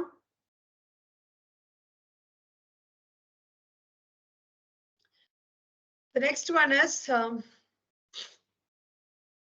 no organelles like the ones in eukaryotes are found in prokaryote except for ribosome. Ribosome is a non-membrane bound organelle. Membrane bound organelles are more specifically saying it's absent in prokaryotes. In bacteria covering a boundary na kuറിച്ചിട്ടാണ് സംസാരിക്കുന്നത്. Cell envelope എന്ന് പറയാം. സെല്ലിന്റെ ഒരു envelope ആയിട്ട് പറയാം. ഈ cell envelope-ല് 3 layer ആണ് ഉള്ളത്. ഈ 3 ലെയറും മൂന്ന് വേറെ വേറെ ആൾക്കാരാണെങ്കിൽ കൂടി ഒരു ഒരുമിച്ച് ഒറ്റ യൂണിറ്റ് പോലെ ആക്ട് ചെയ്യുന്നതായിട്ടാണ് കാണുക. അതിന്റെ 3 layers are, ഈ രണ്ട് പേരെ നമ്മൾ ഓൾറെഡി കണ്ടു, സെൽ വാളും പ്ലാസ്മ മെംബ്രെയിനും. ശരിക്കും പറയുവാണെങ്കിൽ ഇവർക്ക് പുറത്തും ഒരു ലെയർ ഉണ്ട്, that is called glycocalyx. So cell envelope എന്ന് പറഞ്ഞു കഴിഞ്ഞാൽ outermost glycocalyx, middle cell wall, inner plasma membrane. Outer glycocalyx, middle cell wall, inner cell membrane. Cell wall we know, plasma membrane we know. The next one is the glycocalyx. ഈ ഗ്ലൈക്കോകാലിക്സ് എന്ന് പറയുന്നത് പല ബാക്ടീരിയയിലും പല പോലെ ആയിരിക്കും. അതിന്റെ തിക്നെസ് ബാക്കി കാര്യങ്ങളൊക്കെ വേറെ വേറെ ആയിരിക്കും. ചില ബാക്ടീരിയയില് വളരെ ലൂസ് ആയിട്ടുള്ള ഒരു ഷീറ്റ് പോലെ ആയിരിക്കും കാണാം. ഗ്ലൈക്കോകാലിക്സ് വളരെ ലൂസ് ആയിട്ടുള്ള ഒരു സ്ട്രക്ചർ ആയിട്ട് കാണും. That is called slime. നോക്കുക, cell envelope, glycocalyx, cell wall, plasma membrane. Glycocalyx എന്ന് പറയുന്നത് ഔട്ടർ മോസ്റ്റ് ആണ്. അതിന്റെ കോമ്പോസിഷനും തിക്നെസ്സും ഒക്കെ വേറെ വേറെ ആയിരിക്കും. അതൊരു ലൂസ് ഷീറ്റ് ആണെങ്കിൽ it is called slime layer. ഗ്ലൈക്കോകാലിക്സിനെ രണ്ട് തരത്തിൽ വരാം. ഗ്ലൈക്കോകാലിക്സ് രണ്ട് തരത്തിൽ വരാം. സ്ലൈം ലെയർ ആയിട്ടും വരാം. ലൂസ് ഷീറ്റ് ആണ്, അത്ര കോമ്പാക്ട് ഒന്നും അല്ല എന്നുണ്ടെങ്കിൽ അതിനെ സ്ലൈം എന്ന് പറയും, സ്ലൈം ലെയർ എന്ന് പറയും. നല്ല തിക്ക് ആൻഡ് ടഫ് ആയിട്ട് കാണുവാണെങ്കിൽ we call it as capsule. Slime ലെയറും ക്യാപ്സ്യൂളും. സെൽ വാൾ എടുത്ത് നോക്കുവാണെങ്കിൽ it is the one that determines the shape of the cell. അതാണ് മൈക്കോപ്ലാസ്മയുടെ പ്രത്യേകത. അതിന് സെൽ വാൾ ഇല്ല. And provides a structural support to prevent bacteria from bursting and collapsing. ഒരു ബാക്ടീരിയക്ക് ആ ഒരു എന്താണ്, ആ സെല്ലിന് ആ ഒരു സ്ട്രെങ്ത് കൊടുക്കുന്നത്, അല്ലെങ്കിൽ അതിന് ആ ഷേപ്പ് കൊടുക്കുന്നത്, അത് ബേഴ്സ്റ്റ് ചെയ്യാതെ കൊളാപ്സ് ചെയ്യാതെ ഒക്കെ ശ്രദ്ധിക്കുന്ന റിജിഡ് ആയിട്ടുള്ള ഒരു സംഭവമാണ് സെൽ വാൾ എന്ന് പറയുന്നത്. പ്ലാസ്മ മെംബ്രെയിൻ നോക്കുവാണെങ്കിൽ അദ്ദേഹം സെലക്റ്റീവ്ലി പെർമിയബിൾ ആണ്. സെല്ലിലോട്ട് ആരൊക്കെ കടക്കണം, സെല്ലിൽ നിന്ന് ആരൊക്കെ പുറത്തു പോകണം, അങ്ങനെയുള്ള കാര്യങ്ങളൊക്കെ ഡിസൈഡ് ചെയ്യുന്നത് പ്ലാസ്മ മെംബ്രെയിൻ ആണ്. ശരിയാണോ? അതുകൊണ്ടാണ് അതിന് സെലക്റ്റീവ്ലി പെർമിയബിൾ എന്ന് പറയുന്നത്. അങ്ങനെ തോന്നിയ പോലെ ഒരാൾക്ക് അങ്ങോട്ടും ഇങ്ങോട്ടും ഒന്നും ചാടിക്കയറാനും ഇറങ്ങാനും ഒന്നും പറ്റില്ല. പ്ലാസ്മ മെംബ്രെയിൻ വിചാരിക്കണം കടക്കണോ വേണ്ടിയോ എന്നുള്ള കാര്യം. ഈ പ്ലാസ്മ മെംബ്രെയിൻ എന്ന് പറയുന്ന സ്ട്രക്ചർ യൂകാരിയോട്സിലും ബ്രോകാരിയോട്സിലും സ്ട്രക്ചറലി സിമിലർ ആണ്. പ്ലാസ്മ മെംബ്രെയിന്റെ സ്ട്രക്ചർ. സെൽ വാളിന്റെ കോമ്പണന്റ് ഒക്കെ മാറും. ഇപ്പൊ പ്ലാന്റിലാണെങ്കിൽ സെല്ലുലോസ് ആണ് പറയുന്നത്, ബാക്ടീരിയയിലാണെങ്കിൽ പെപ്റ്റിഡോഗ്ലൈക്കൻ എന്ന് പറയുന്ന ഒരു മെറ്റീരിയൽ ആണ് പെപ്റ്റിഡോഗ്ലൈക്കൻ. എന്നാൽ സെൽ മെംബ്രെയിന്റെ സ്ട്രക്ചർ നോക്കുവാണെങ്കിൽ യൂകാരിയോട്ട് പ്രൊകാരിയോട്ട് ഒക്കെ ഏകദേശം ഒരേപോലെ തന്നെയാണ് വരുന്നത്. ചില ചെറിയ കോമ്പോസിഷൻ ഡിഫറൻസുകൾ കാണും, but structurally they are of similar. Okay ആണോ? ഓക്കെ ആണോ? അടുത്ത വളരെ യൂണീക്ക് ആയിട്ടുള്ള ബാക്ടീരിയയില് വളരെ ഇമ്പോർട്ടന്റ് ആയിട്ടുള്ള സ്ട്രക്ചർ ആണ് മീസോസോം എന്ന് പറയുന്നത്. മീസോസോം എന്താണെന്നാണ് മിക്കപ്പോഴും ചോദിക്കാറ്. പിന്നെ അതിന്റെ ഫംഗ്ഷനും ചോദിക്കാം. ഡയഗ്രാം നോക്കിയിട്ട് പറയാം. പ്ലാസ്മ മെംബ്രെയിനെ നിങ്ങൾക്ക് കാണാൻ പറ്റുന്നുണ്ട് ഇല്ലേ? പ്ലാസ്മ മെംബ്രെയിനെ കാണാലോ. ഈ പ്ലാസ്മ മെംബ്രെയിന്റെ ഒരു എക്സ്റ്റൻഷൻ ആയിട്ടാണ് ഇതിൽ കാണാൻ പറ്റും. പ്ലാസ്മ മെംബ്രെയിന്റെ തന്നെ ഒരു എക്സ്റ്റൻഷൻ ആയിട്ട് കാണുന്ന ഒരു ഇൻവാജിനേഷൻ ആണ് മീസോസോം എന്ന് പറയുന്നത്. So mesosome is actually a special membranous structure formed by the extension of plasma membrane into the cell. സെല്ലിനുള്ളിലോട്ട് നിൽക്കുന്ന പ്ലാസ്മ മെംബ്രെയിന്റെ ഒരു ഇൻവാജിനേഷൻ ആണ്, എക്സ്റ്റൻഷൻ ആണ് മീസോസോം. ഇതിൽ കുറെ ഫങ്ഷൻസ് നടക്കുന്നുണ്ട്. DNA റെപ്ലിക്കേഷൻ പോലുള്ള ഇതുകള്, റെസ്പിറേഷൻ പ്രോസസ്സുകള്, ഇങ്ങനത്തെ ഒരുപാട് ഫങ്ഷൻസ് നടക്കുന്ന ഒരു മെംബ്രെയിനസ് സ്ട്രക്ചർ ആണ് മീസോസോം. ഇനി ഇത് കൂടാതെ സൈനോബാക്ടീരിയ എന്ന് പറഞ്ഞാൽ ഫോട്ടോസിന്തസിസ് ചെയ്യുന്ന ആൾക്കാരാണ്. ഇവരില് കാണുന്ന ഇതേപോലത്തെ ഒരു മെംബ്രെയിനസ് എക്സ്റ്റൻഷൻ ആണ് ക്രോമാറ്റോഫോർ എന്ന് പറയുന്നത്. അതിന്റെ ഉള്ളില് പിഗ്മെന്റുകൾ കാണും. So in some prokaryotes like cyanobacteria, there are other membranous extensions into the cytoplasm called chromatophores which contain pigments. So membranous extensions ആയിട്ട് നമ്മളിപ്പോ രണ്ടെണ്ണം പഠിച്ചു, മീസോസോമും ക്രോമാറ്റോഫോറും. ക്രോമാറ്റോഫോർ എന്ന് പറയുന്നത് പിഗ്മെന്റ് കണ്ടെയ്നിങ് ആയിട്ടുള്ള സൈനോബാക്ടീരിയ പോലുള്ള ബാക്ടീരിയസിൽ കാണുന്ന ഒരു മെംബ്രേനിയസ് എക്സ്റ്റൻഷൻ ആണ്. Clear so far? ക്ലിയർ ആണോ?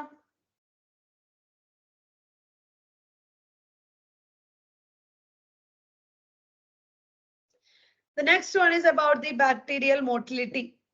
Some bacteria will be moving, some bacteria will not be moving. So motile ആണ്, non motile ആണ് എന്ന് പറയാം. If they are motile ആണെങ്കിൽ of course they should be having a motility structure and that is flagella. ഫ്ലജല്ലയുടെ structure നോക്കുവാണെങ്കിൽ അല്ലെങ്കിൽ what is flagella എന്ന് ചോദിക്കുവാണെങ്കിൽ they are എന്താണ് ഈ സെല്ലിൽ നിന്ന് പുറത്തോട്ട് നിൽക്കുന്ന ഒരു എക്സ്റ്റൻഷൻ ആണ്. See they are thin filamentous extensions from the cell wall. Cell വാളിൽ നിന്ന് പുറത്ത് നിൽക്കുന്ന എക്സ്റ്റൻഷൻ ആണ്. ഇതിന് 3 പാർട്ടാണുള്ളത്. ആയിട്ടുള്ള പാർട്ട് അതാണ് പുറത്തോട്ട് നിൽക്കുന്ന എന്താണ് സ്ട്രക്ചർ ഫിലമെന്റ് എന്ന് പറയുന്നത്. ഇനി അതിന് സെല്ലിനോട് ചേർന്ന് നിൽക്കുന്നിടത്ത് നോക്കിക്കഴിഞ്ഞാൽ നമുക്കൊരു ബേസൽ ബോഡി എന്ന് പറയുന്ന ഒരു സ്ട്രക്ചർ കാണാം. ഇതിന് രണ്ടിന്റെ ഇടയിലായിട്ട് ഹുക്ക് എന്ന് പറയുന്ന ഒരു സ്ട്രക്ചറും കാണാം. So bacterial flagellum is composed of 3 parts: filament, hook and basal body. Here the longest portion is filament and it extends from the cell surface to the outside. ഈ നമ്പർ ഓഫ് ഫ്ലജല്ലയും അതിന്റെ position ഒക്കെ മാറാട്ടോ. പല ബാക്ടീരിയയിലും പല പോലെ ആയിരിക്കും number, position. ഇതൊക്കെ ചില ബാക്ടീരിയയിൽ through out കാണാൻ പറ്റും, ചില ബാക്ടീരിയയിൽ ഏതെങ്കിലും ഒരു പോളിലായിരിക്കും കാണാം, അങ്ങനെ ചിലപ്പോൾ രണ്ടിടത്തും കാണാം. സോ ബാക്ടീരിയയിലും ഫ്ലജല്ലയിലും ഡിഫറൻസുകൾ കാണും. എനിവേസ് മോട്ടിലിറ്റി ഉണ്ടെങ്കിൽ അതിന്റെ അർത്ഥം ഫ്ലജല്ല ഉണ്ടെന്നാണ്. ആ ഫ്ലജല്ലയുടെ 3 പാർട്ടാണ് പറയുന്നത്. Longest part is the filament. Okay ആണോ? ഇതേപോലെ പലപ്പോഴും ചോദിച്ചിട്ടുള്ള വേറൊരു ക്വസ്റ്റ്യൻ ആണ്, ഫ്ലജല്ലെ കൂടാതെ apart from flagellae they also have some structures that project from the cell surface. Cell surface ൽ കാണുന്ന വേറെയും ഇതുപോലത്തെ ചെറിയ ഹെയർ ലൈക്ക് സ്ട്രക്ചേഴ്സ് ഒക്കെ ഉണ്ട്. അങ്ങനത്തെയുള്ള 2 എണ്ണമാണ് pili and fimbriae. Pili and fimbriae ഇവര് നിങ്ങളുടെ ടെക്സ്റ്റിൽ വളരെ ക്ലിയർ ആയിട്ട് കൊടുത്തിരിക്കുന്ന ഒരു കാര്യമുണ്ട്. They do not play a role in motility. ഇവര് മൂവിങ് അല്ലെങ്കിൽ ഇവര് ഒരു ബാക്ടീരിയനെ മൂവ് ചെയ്യിപ്പിക്കാനുള്ള സ്ട്രക്ചേഴ്സ് ആയിട്ടല്ല നിങ്ങളുടെ ടെക്സ്റ്റിൽ കൊടുത്തിരിക്കുന്നത്. They do not play a role in motility. Pili and fimbriae. പിന്നെ അവർ എന്തിനാണെന്ന് ചോദിച്ചു കഴിഞ്ഞാൽ നിങ്ങളുടെ അടിയിൽ എഴുതിയിട്ടുണ്ട് അവര് they are not to help attach the bacteria to rocks in streams and also the host. Adherence attach ചെയ്യാനൊക്കെ ആയിട്ട് ഹെൽപ്പ് ചെയ്യുന്ന സ്ട്രക്ചർ ആയിട്ട് കൊടുത്തിട്ടുണ്ടോ. The pili are elongated tubular structures made of special protein. ഡയഗ്രത്തിൽ കാണാൻ പറ്റും പൈലിയില്. The fimbriae are small bristle-like fibers sprouting out of the cell. ചില ഏതൊരു question പേപ്പറിൽ ഇവർ ഡെഫിനിഷനും ചോദിച്ചിട്ടുണ്ട്. Small bristle like fibre sprouting out of cell ഏതാന്ന് ചോദിക്കും. അങ്ങനെ ചോദിക്കുവാണെങ്കിൽ ഫിംബ്രിയെ എന്ന് പറയാം. ഇലോങ്ങേറ്റഡ് ട്യൂബുലാർ സ്ട്രക്ചർ എന്ന് പറയുവാണെങ്കിൽ പൈലി എഴുതാം. ഇനി അതല്ലാതെ the extension that has a role in motility എന്ന് പറഞ്ഞു കഴിഞ്ഞാൽ ഫ്ലജല്ല എഴുതാം. നിങ്ങൾ പുറത്തൊരു റെഫറൻസ് എടുക്കുമ്പോൾ ചിലപ്പോൾ ഇവർ തമ്മിൽ വലിയ കാര്യമായിട്ടുള്ള ഡിഫറൻസുകളൊന്നും എഴുതിയിട്ടുണ്ടാവില്ല. പക്ഷെ what is given in your NCERT അത് വളരെ വളരെ ഇമ്പോർട്ടന്റ് ആണ്. സോ നിങ്ങൾ പഠിക്കേണ്ടത് എപ്പോഴും NCERT-യിൽ കൊടുത്തിരിക്കുന്ന സ്റ്റേറ്റ്മെന്റുകളാണ്. ഓക്കെ, ക്ലിയർ ആണോ? ക്ലിയർ ആണോ? റൈബോസോം മെംബ്രെയിൻ ബൗണ്ട് ആണോ നോൺ മെംബ്രെയിൻ ബൗണ്ട് ആണോ?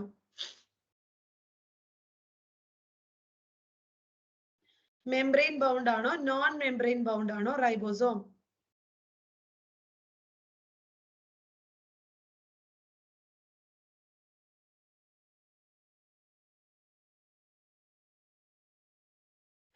റൈബോസോം എന്ന് പറയുന്നതിന് ഒരു മെംബ്രെയിൻ കവറിംഗ് ഒന്നും ഇല്ല. It's a non membrane bound organelle. 2 subunit ഉണ്ട്, ഒരു ലാർജ് സബ് യൂണിറ്റും ഒരു സ്മോൾ സബ് യൂണിറ്റും. ഇത് കൂടാതെ പ്രോട്ടീൻസും ഉണ്ട്. ലാസ്റ്റ് ഇയർ നോക്കിയാൽ മതി, ചോദിച്ചിരുന്ന ഒരു ക്വസ്റ്റ്യൻ ആണ് യൂക്കാരിയോട്ടിക് റൈബോസോമിൽ എത്ര തരം പ്രോട്ടീൻ ഉണ്ടെന്ന്. യൂക്കാരിയോട്ടിക് റൈബോസോം ആണോ അതോ നോർമൽ റൈബോസോം എന്ന് പറഞ്ഞിട്ടാണോ എന്ന് അറിയില്ല. Anyways the question was from molecular biology. Molecular ബയോളജിയിലെ ട്രാൻസ്ലേഷൻ പഠിക്കുന്നിടത്ത് ഒരു ചെറിയ ലൈനായിട്ട് പറഞ്ഞു പോകുന്ന കാര്യമാണ് എത്ര ടൈപ്പ് പ്രോട്ടീൻ ഉണ്ടെന്ന്. നോക്കി കണ്ടുപിടിക്കും കേട്ടോ. മോളിക്കുലർ ബയോളജി എന്ന് വന്ന ക്വസ്റ്റ്യൻ ആണ്. എന്താ കാര്യം എന്ന് വെച്ച് കഴിഞ്ഞാൽ ട്രാൻസ്ലേഷന്റെ ഇടയിലോ മറ്റുമാണ് ഈ ടോപ്പിക് കിടക്കുന്നത്. നമ്മൾ സാധാരണ പഠിക്കുന്ന കുട്ടികളെ ട്രാൻസ്ലേഷനെ കുറിച്ച് വളരെയധികം വ്യാപകമായി പഠിച്ച് ഒക്കെ ഇരിക്കുന്നുണ്ടാവും. പക്ഷെ അവർ ചോദിച്ച ക്വസ്റ്റ്യൻ എന്താ അല്ല എത്ര പ്രോട്ടീൻ ഉണ്ടെന്ന്. മനസ്സിലായോ? The question will come like that. നമ്മൾ വളരെ എന്താണ് വലിയ ഇമ്പോർട്ടന്റ് അല്ല എന്ന് വിചാരിക്കുന്ന കാര്യങ്ങളൊക്കെ അവരെടുത്ത് ചോദിച്ചു കളയും. റൈബോസോം ബാക്ടീരിയയില് പ്ലാസ്മ മെംബ്രെയിന്റെ കൂടെയാണ് കാണുന്നത്. യൂക്കാരിയോട്ടിക്കിൽ പറയുവാണെങ്കിൽ നമുക്ക് എൻഡോപ്ലാസ്മിക് റെറ്റിക്കുലം എന്ന് പറയുന്ന സ്ട്രക്ചർ ഉണ്ട്. അതിന്റെ മേലില് അറ്റാച്ച് ചെയ്ത് കുറെ പേരെ കാണാൻ പറ്റും. പക്ഷെ ഇവിടെ അങ്ങനെ ഒരു ER ഇല്ലാത്തത് കൊണ്ട്, എൻഡോപ്ലാസ്മിക് റെറ്റിക്കുലം ഇല്ലാത്തത് കൊണ്ട് they are normally associated with the plasma membrane of the cell. Bacterial ribosome എങ്ങനെയാ പറയാ? 70S എന്നാണ് പറയാ. യൂകാരിയോട്ടിക്കോ? യൂകാരിയോട്ടിക് റൈബോസോമോ 80S ആണ്. 80S. So here it is 2 subunit, 50S ഉം 30S ഉം ആണുള്ളത്. ഇനി അത് രണ്ടും കൂടി കൂട്ടി എഴുതി 80S ആണ് ബാക്ടീരിയൽ റൈബോസോം എന്ന് എഴുതരുത്. 50S is the large subunit, 30S is the small subunit, and it is the actually the two components of two subunits of 70S prokaryotic ribosome. These are the machinery for protein synthesis, site of protein synthesis. ഇനി ഒരുപാട് പ്രാവശ്യം frequent ആയിട്ട് ചോദിച്ചിട്ടുള്ള വേറൊരു വളരെ important ആയിട്ടുള്ള question ആണ് ഇദ്ദേഹം. പോളിസോം എന്താണെന്ന് ചിലപ്പോൾ ഡെഫിനിഷൻ ആയിട്ട് ചോദിക്കും, വാട്ട് ഇസ് പോളിസോം എന്ന് ചോദിക്കും, അല്ലെങ്കിൽ ഡെഫിനിഷൻ തന്നിട്ട് ഇത് എന്താണെന്ന് ചോദിക്കും. ഇത്രയേ ഉള്ളൂ. ഒരു mRNA, ഇപ്പൊ ഇതൊരു mRNA ആണെങ്കിൽ ഈ mRNA ഒരുപാട് റൈബോസോം വന്ന് അറ്റാച്ച് ചെയ്തിട്ടുണ്ടാവും. സിംഗിൾ mRNA അല്ലെങ്കിൽ several ribosome attach to single mRNA, ഇതിനെയാണ് പോളിസോം അല്ലെങ്കിൽ പോളി റൈബോസോം എന്ന് പറയുന്നത്. Several ribosome attach to single mRNA. ഒരു mRNA കുറെ റൈബോസോം വന്ന് അറ്റാച്ച് ചെയ്തിരിക്കുകയാണ്. ആൻഡ് ദാറ്റ് ഫോം പോളിസോം അല്ലെങ്കിൽ പോളി റൈബോസോം. ഇനി ഇവിടെ എന്താ നടന്നുകൊണ്ടിരിക്കുന്നത്? ഈ റൈബോസോമും mRNA തമ്മിൽ എന്താ ബന്ധം? What are they doing here? എന്താ ചെയ്തുകൊണ്ടിരിക്കുന്നത്? ഒരാൾ ഉണ്ടായിക്കൊണ്ടിരിക്കുന്നുണ്ട്. ആരാ? ഒരു ചെയിൻ ഉണ്ടായിക്കൊണ്ടിരിക്കുന്നുണ്ട്. What is it? Protein translation എന്ന് പറയുന്ന പ്രോസസ് ആണ് നടന്നുകൊണ്ടിരിക്കുന്നത്. ആ ട്രാൻസ്ലേഷന്റെ സമയത്ത് നിങ്ങളുടെ മോളിക്കുലർ ബയോളജി എടുത്ത് നോക്കിക്കോ, ഒരു mRNA കാണും. ആ ട്രാൻസ്ക്രിപ്ഷൻ ഒരു സൈഡിൽ കൂടെ നടക്കുന്നുണ്ട്. ട്രാൻസ്ക്രൈബ്ഡ് ആയിട്ട് വരുന്ന mRNA ചെയിനുമേക്ക് കുറെ റൈബോസോം അറ്റാച്ച് ചെയ്തായിട്ട് കാണാൻ പറ്റും. അതിന്മേക്ക് പുതിയ പുതിയ പ്രോട്ടീൻ ചെയിൻ ഉണ്ടാക്കിക്കൊണ്ടിരിക്കുന്നുണ്ട്, പോളിപെപ്റ്റൈഡ് ചെയിൻ ഉണ്ടായിക്കൊണ്ടിരിക്കുന്നുണ്ട്. ഇങ്ങനെ single mRNA attached to several ribosome is forming a chain called polyribosome or polysome. They translate mRNA into protein.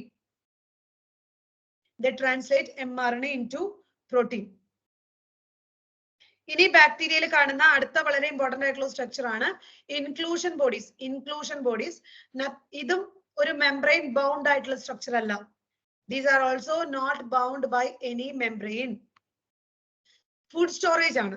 Food store ചെയ്യുന്ന അല്ലെങ്കിൽ റിസർവ് ഫുഡ് സ്റ്റോർ ചെയ്യുന്ന ഒരു ഇതാണ് inclusion body. These are not bound by any membrane system. Reserve material in prokaryotic cells are stored in the cytoplasm in the form of inclusion bodies. Reserve material. ഇതിന് ഒരു example ആണ് phosphate granules. ഇത് കൂടാതെ സൈനോഫൈസിൻ granules എന്നൊക്കെ പറഞ്ഞ നിങ്ങൾ ടെക്സ്റ്റിൽ വേറെ എക്സാമ്പിൾ കൊടുത്തിട്ടുണ്ട്. I just took one. Phosphate granules. Okay. ഇനി കുറച്ച് ക്വസ്റ്റ്യൻസ് നോക്കിയിട്ട് നമുക്ക് യൂകാരിയോട്ടിക് സെല്ലിലോട്ട് പോവാം.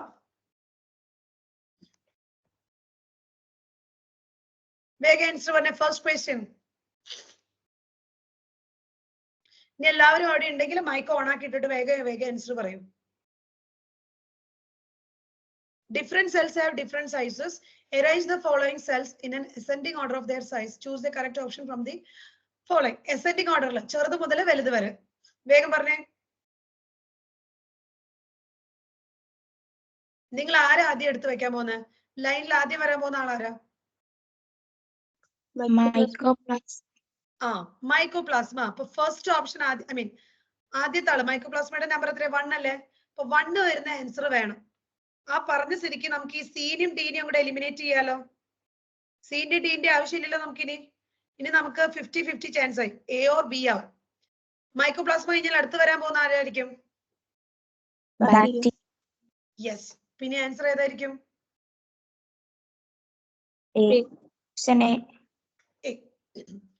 ഓപ്ഷൻസിലോട്ട് കടക്കുന്നതുണ്ടോ?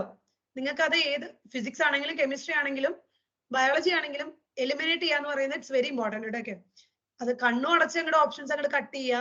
എലിമിനേറ്റ് ചെയ്തിട്ടുണ്ട്, എനിക്ക് ബാക്കി നിൽക്കുന്ന ഓപ്ഷൻ ഇതാണ്, അങ്ങനെയല്ല. ആദ്യം ഒരു ഐഡിയ കിട്ടുക, ഷോർട്ട് ലിസ്റ്റ് ചെയ്യാൻ പഠിക്കാം, അതിനുശേഷം ഒന്ന് ക്രോസ് ചെക്ക് ചെയ്യാം. Okay. Which of the following feature is common to prokaryote and eukaryote? പ്രൊകാരിയോട്ടിനും യൂകാരിയോട്ടിനും കോമൺ ആയിട്ടുള്ള കാര്യം. Genetic material. Genetic material. രണ്ടുപേർക്കും ജനറ്റിക് മെറ്റീരിയൽ എന്ന് പറയുന്ന ഒരു സാധനം ഉണ്ടാവും എന്തായാലും. ATS റൈബോസോം യൂകാരിയോട്ടിന്റെ ആണ്. വെറുതെ റൈബോസോം എന്ന് പറയുവാണെങ്കിൽ അതൊരു കോമൺ ഫാക്ടർ ആയേനെ. പക്ഷെ ATS എന്ന് പറഞ്ഞതുകൊണ്ട് it's not common. Nuclear membrane never ever. അത് ആർക്കുള്ളത്? യൂകാരിയോട്ടിന് മാത്രമേ ഉള്ളൂ അല്ലേ? മെംബ്രെയിൻ ബൗണ്ട് ഓർഗനൽസ് ആർക്കുള്ളത്? യൂകാരിയോട്ടിന് മാത്രമേ ഉള്ളൂ. Who proposed again fluid mosaic model of plasma membrane? Plasma membrane structure നമ്മൾ പഠിക്കും. ഞാൻ നേരത്തെ പറഞ്ഞു പ്ലാസ്മ മെംബ്രെയിന്റെ സ്ട്രക്ചർ യൂകാരിയോട്ടിലും പ്രൊകാരിയോട്ടിലും ഏകദേശം ഒരുപോലെയാണ്. വളരെ വൈഡ്ലി അക്സെപ്റ്റഡ് ആയിട്ടുള്ള ഒരു സ്ട്രക്ചർ ഉണ്ട്, ഫ്ലൂയിഡ് മൊസൈക് മോഡൽ എന്ന് പറയും. അത് കൊണ്ടുവന്ന ആൾക്കാര് ഈ മൂന്നാമത്തെ ആള് സിംഗർ ആൻഡ് നിക്കോൾസൺ ആണ്. Singer and Nicolson fluid mosaic model, Singer and Nicolson. Anton വെല്ലിവൻ ഒക്കെ ലൈഫ് സെല്ലിന്റെ ആളാണ്. ഷ്ലീഡൻ ഷ്വാൻ സെൽ തിയറിയുടെ ആളാണ്. Okay, which of the following is not correct? താഴേന്ന് പോവാം നമുക്ക്. Unicellular organism carries out its life activities within single cell. ശരിയാണോ? യൂണിസെല്ലുലർ എന്ന് പറഞ്ഞു കഴിഞ്ഞാൽ സിംഗിൾ സെൽഡ് ആണോ? ആണ്. ഒറ്റ സെല്ലുള്ള ആൾക്കാരല്ലേ യൂണിസെല്ലുലർ? നമ്മളൊക്കെ ആരാ? മൾട്ടി സെല്ലുലർ ആണ്. അവർക്ക് ഒരു സെല്ലേ ഉള്ളൂ എന്ന് വിചാരിച്ചിട്ട് അവർ ഏതെങ്കിലും ആക്ടിവിറ്റീസിൽ കോംപ്രമൈസ് ചെയ്യുന്നുണ്ടോ? ഇല്ല. എല്ലാ ലൈഫ് ആക്ടിവിറ്റിയും ബേസിക് ആയിട്ട് വേണ്ട എല്ലാ ലൈഫ് സസ്റ്റൈനിങ് ആക്ടിവിറ്റീസും ആ സിംഗിൾ സെല്ല് തന്നെയാണ് ചെയ്യുന്നത്. സോ അത് കറക്റ്റ് ആണ്. Virchow explained that cells arise from pre-existing cells. വളരെ കറക്റ്റ് ആണ്. റുഡോൾഫ് വിർച്ചോ ആണ് അത് പറഞ്ഞത്. Schleiden and Schwann formulated cell theory. Yes, അതും കറക്റ്റ് ആണ്. Robert brown discovered cell. No, Robert hook ആണ് സെല്ലിൽ വരുന്നത്. റോബർട്ട് ബ്രൗൺ എന്ന് പറയുന്ന ആള് ന്യൂക്ലിയസിന്റെ ആളാണ്. റോബർട്ട് ബ്രൗൺ ന്യൂക്ലിയസിന്റെ ഡിസ്കവറിയിൽ വരുന്ന ആളാണ് Robert brown. New cells generate from ഏത് answer? pre-existing cells. Which of the following is correct? Cells of all living organisms have nucleus. എല്ലാ തരത്തിലുള്ള സെല്ലുകൾക്കും ന്യൂക്ലിയസ് ഉണ്ട്. ശരിയാണോ? പിന്നെ പ്രൊകാരിയോട്സ് അല്ലേ? അത് തെറ്റല്ലേ? ഇല്ലാത്തതുകൊണ്ടല്ലേ നമുക്ക് പ്രൊകാരിയോട്ട് എന്ന് പറയുന്ന ഒരു സെപ്പറേറ്റ് കാറ്റഗറീനെ കിട്ടിയത്. So എല്ലാ living cellsനും nucleus ഉണ്ടെന്ന് പറഞ്ഞാൽ that is wrong. We have prokaryotic cells. Both animal and plant cells have a well defined cell wall. ശരിയാണോ? ആനിമൽസിനും പ്ലാന്റ്സിനും സെൽ വോൾ ഉണ്ട്. അല്ല. ഇല്ല. ആർക്കില്ലാത്തത്? നമുക്ക് നമ്മുടെ സെല്ലിന് ചുറ്റും നമ്മൾ സെൽ വോൾ വെക്കാറുണ്ടോ? ഇല്ല. പ്ലാന്റിന് സെൽ വോൾ ഉണ്ട്, ഫംഗസിന് സെൽ വോൾ ഉണ്ട്, ബാക്ടീരിയക്ക് സെൽ വോൾ ഉണ്ട്, പക്ഷെ ആനിമലിന് സെൽ വോൾ ഇല്ല. Cytoplasm is the main arena of cellular activities in both the plant and animal cell. ഇത് ശരിയാണ് കേട്ടോ. നിങ്ങൾ വിട്ട് കളയാവുന്ന സ്റ്റേറ്റ്മെന്റ് ആണ് ഇത്. അതുകൊണ്ടാണ് ഞാൻ അടുത്ത് പറഞ്ഞത്. ഈ സെല്ലിന്റെ ചാപ്റ്റർ തുടങ്ങി ഇതോന്ന് സെക്കൻഡ് പേജിലോ മറ്റോ ഒക്കെയാണെന്ന് തോന്നുന്നു. ഇങ്ങനെ ഒരു സ്റ്റേറ്റ്മെന്റ് അവിടെ കിടക്കുന്നുണ്ട്. സെല്ലുലാർ ആക്ടിവിറ്റീസ് നടക്കുന്ന ഒരു മെയിൻ ഏരിയ എന്ന് പറയുന്നത് സൈറ്റോപ്ലാസം ആണ്. Main arena of cellular activities in both plant and animal cell is the cytoplasm. ഇത് കറക്റ്റ് ആണ് കേട്ടോ. ഇത് കറക്റ്റ് ആണോ? Eukaryotic cell multiply more rapidly than the prokaryotic cell. Prokaryotic സെല്ലിനേക്കാളും സ്പീഡിൽ മൈറ്റോസിസ് ചെയ്ത് ഡിവൈഡ് ചെയ്ത് പോകുന്ന ആൾക്കാർ നമ്മളാണെന്ന്. അല്ല കേട്ടോ, പ്രൊകാരിയോട്സ് ആണ്. ഈക്കോളെ ഒക്കെ കണ്ടിട്ടില്ലേ? എത്ര മിനിറ്റിലാ മൾട്ടിപ്ലൈ ചെയ്യാം? ഈക്കോളെ എത്ര മിനിറ്റിലാ മൾട്ടിപ്ലൈ ചെയ്യാം?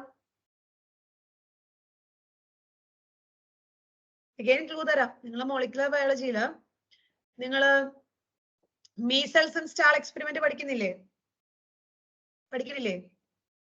അതിൽ എത്ര മിനിറ്റാ ഇൻക്യുബേഷൻ ടൈം പറയുന്നത്? 20 മിനിറ്റ്സ് പറയുന്നത് ഓർമ്മയുണ്ടോ? 20 മിനിറ്റ്സ് കഴിയുമ്പോൾ സെൻട്രിഫ്യൂജ് ചെയ്യുന്നൊക്കെ 20 മിനിറ്റ്സ് ആണ്. ഈവൻ റെപ്ലിക്കേഷൻ പറയുമ്പോൾ എനിക്ക് തോന്നുന്നു അവിടെ DNA റെപ്ലിക്കേഷന്റെ സമയം കൊടുത്തിട്ടുള്ളൂ. 20 മിനിറ്റ്സ് ഒക്കെയാണ് ഈക്കോളൊക്കെ. So prokaryotic cells multiply more rapidly than eukaryotic cell. അതാണ് ശരിക്കും കറക്റ്റ് വരുന്നത്. ഇത് റോങ് ആണ്. Extra chromosomal DNA in many bacteria. Extra chromosomal DNA ഏതാ? പ്ലാസ്മിഡ്. ശരി. Functional and structural unit of all living organism? Cell. Mesosomes are formed by the extension of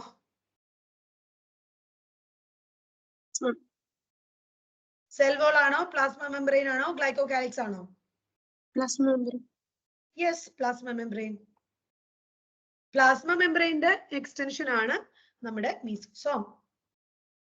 Given below are two statements.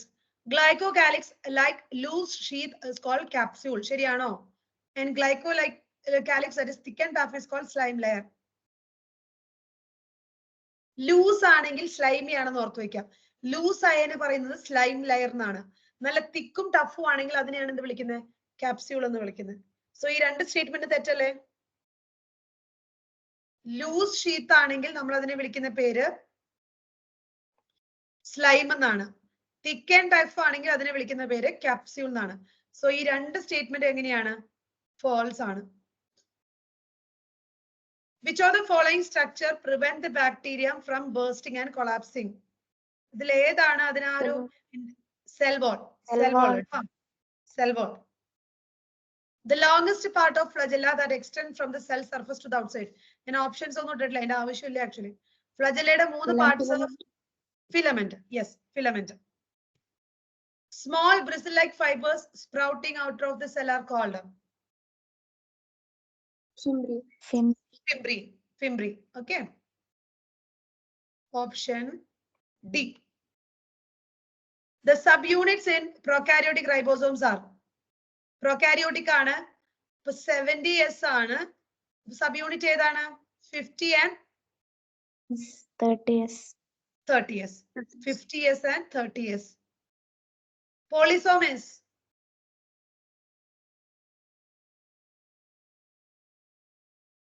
Polyribosome. Several. Attached single mRNA. Yes, several ribosome attached to single mRNA. Which of the following are not considered? Okay, അടുത്തത് എടുത്തിട്ടില്ല. ഇത് ശരിയാണോ? Okay, given below are statements. Mycoplasma can pass through less than 1 micron filter size. 1 micron filter size അല്ല, അത്രയും size ഉള്ള ഒരു ഫിൽറ്ററിൽ കൂടെ കടന്നു പോകുന്ന ആളാണ് മൈക്കോപ്ലാസ്മ എന്ന്. ഇങ്ങനെ കടന്നു പോകണമെങ്കിൽ അതിനേക്കാളും ചെറുതായിരിക്കണം ആര്? മൈക്കോപ്ലാസ്മ. മൈക്കോപ്ലാസ്മയുടെ ഷേപ്പ് എത്രയാ പറഞ്ഞേ?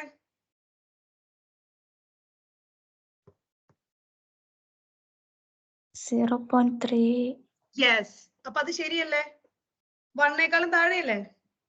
So mycoplasma can pass through less than 1 micron filter size. Mycoplasma are bacteria with cell wall. അത് നമ്മൾ സമ്മതിച്ചു കൊടുക്കുവോ? ഇല്ല. അപ്പൊ നമ്മളിത് ബയോളജി ക്ലാസിഫിക്കേഷൻ തൊട്ട് പറയുന്ന കാര്യമാണ് ഇദ്ദേഹത്തിന് സെൽ വോൾ ഇല്ല എന്നുള്ള കാര്യം. അപ്പൊ എന്തായിരിക്കും കറക്റ്റ്? സ്റ്റേറ്റ്മെന്റ് 1 ട്രൂ ആണ്, സ്റ്റേറ്റ്മെന്റ് 2 നമ്മൾ സമ്മതിച്ചു കൊടുക്കില്ല, അത് ഫോൾസ് ആണ്. Right? Which of the following statements about inclusion bodies is incorrect? They lie free in the cytoplasm. ശരിയാണ്. ഫ്രീ എന്ന് പറയാൻ കാരണം അതിന് ചുറ്റും ഒരു മെംബ്രെയിൻ ഒന്നുമില്ല. They are not bound by any membrane. ഇത് ഫുഡ് റിസർവ് ആണ്. They represent reserve material in cytoplasm. അപ്പൊ ആദ്യത്തെ 3 സ്റ്റേറ്റ്മെന്റ്സും കറക്റ്റ് ആണ്. A, B, C കറക്റ്റ് ആണ്. അപ്പൊ തെറ്റ് വരുന്ന ഏതാണ്? They are involved in ingestion of food particle എന്ന് പറയുന്നത് തെറ്റാണ്. These are actually the reserve food material ആണ്. സ്റ്റോറിംഗ് ആണ് അവരുടെ ഫംഗ്ഷൻ. ക്ലിയർ ആണോ? The concept of omnicellular cellulae regarding cell division was first proposed by Rudolf Virchow. All cells arise from pre-existing cells. Okay ആണോ? Okay. അടുത്ത eukaryotes ഞാൻ start ചെയ്യുവാണേ. Start ചെയ്യുമല്ല, കുറച്ച് സമയമുണ്ട് നമുക്ക്. 6 minutes ഉണ്ട്. യൂക്കാരിയോട്ടിക് സെൽസിൽ സെൽ വോൾ. യൂക്കാരിയോട്ടിക് സെൽസ് എന്ന് പറയുമ്പോൾ ആരൊക്കെ വരും? അത് ഞാൻ ചോദിക്കട്ടെ. യൂക്കാരിയോട്സിൽ ആരൊക്കെ വരും? ബയോളജിക്കൽ ക്ലാസിഫിക്കേഷൻ എടുത്തോ? വിറ്റാഗർ ആയിക്കോ കുറച്ച് നേരത്തേക്ക്. 5 കിങ്ഡംസ് ആണുള്ളത്. അതിലെ മൊനീറേനെ അങ്ങോട്ട് മാറ്റി നിർത്തി പ്രൊട്ടിസ്റ്റ, ഫംഗൈ, പിന്നെ ആരാ? Plant, Animalia. ഇവര് 4 പേരും ആരാ?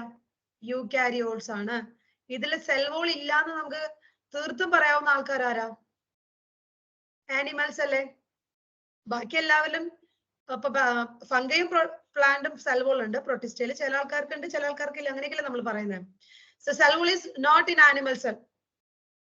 കോമൺ പാർട്സ് പറയുവാണെങ്കിൽ കേട്ടോ, സെൽ മെംബ്രെയിൻ എന്തായാലും ഉണ്ട്. സെല്ലാണോ? സെൽ മെംബ്രെയിൻ ഉണ്ട്. സൈറ്റോപ്ലാസം ഉണ്ട്, ന്യൂക്ലിയസ് ഉണ്ട്, റൈബോസോം ഉണ്ട്. അത് എങ്ങനത്തെ റൈബോസോം ആണ്? ATS റൈബോസോം ആണ്. മെംബ്രെയിൻ ബൗണ്ട് ആയിട്ടുള്ള ഓർഗനൽസും ഉണ്ട്. റൈബോസോമിന്റെ വേറെ പ്രത്യേകതകളൊക്കെ പറയാട്ടോ. റൈബോസോം മൈറ്റോകോൺട്രിയയിലൊക്കെ കാണുന്നുണ്ട്, അത് വേറെയാണ്. അതൊക്കെ ഞാൻ പറഞ്ഞുതരാം. മെംബ്രെയിൻ ബൗണ്ട് ഓർഗനൽസും ഉണ്ട്. അപ്പൊ ഒരു യൂക്കാരിയോട്ടിന്റെ സെൽ എടുത്ത് നോക്കുവാണെങ്കിൽ ഇത്രയും കാര്യങ്ങൾ നമുക്ക് എക്സ്പെക്ട് ചെയ്യാം. ആനിമൽ ആണെങ്കിൽ സെൽ വോൾ വിചാരിച്ച് നോക്കണ്ട, അത് അവിടെ ഇല്ല. സെൽ മെംബ്രെയിൻ ഉണ്ടാവും, സൈറ്റോപ്ലാസം ഉണ്ടാവും, ന്യൂക്ലിയസ് ഉണ്ടാവും, റൈബോസോം ഉണ്ടാവും, മെംബ്രെയിൻ ബൗണ്ട് ഓർഗനൽസും ഉണ്ടാവും. മെംബ്രെയിൻ ബൗണ്ട് ഓർഗനൽസ് എന്ന് പറയുന്നത് ഇതിന്റെ അടിയിൽ ഇനി ഇഷ്ടംപോലെ ആൾക്കാർ കിടക്കുന്നുണ്ട്. ഓക്കെ, ഫസ്റ്റ് ആള് സെൽ മെംബ്രെയിൻ. സെൽ മെംബ്രെയിന്റെ മെയിൻ കോമ്പോണന്റ് എന്ന് പറയുന്നത് ലിപ്പിഡ്സും പ്രോട്ടീൻസും ആണ്. Mainly composed of lipids and proteins.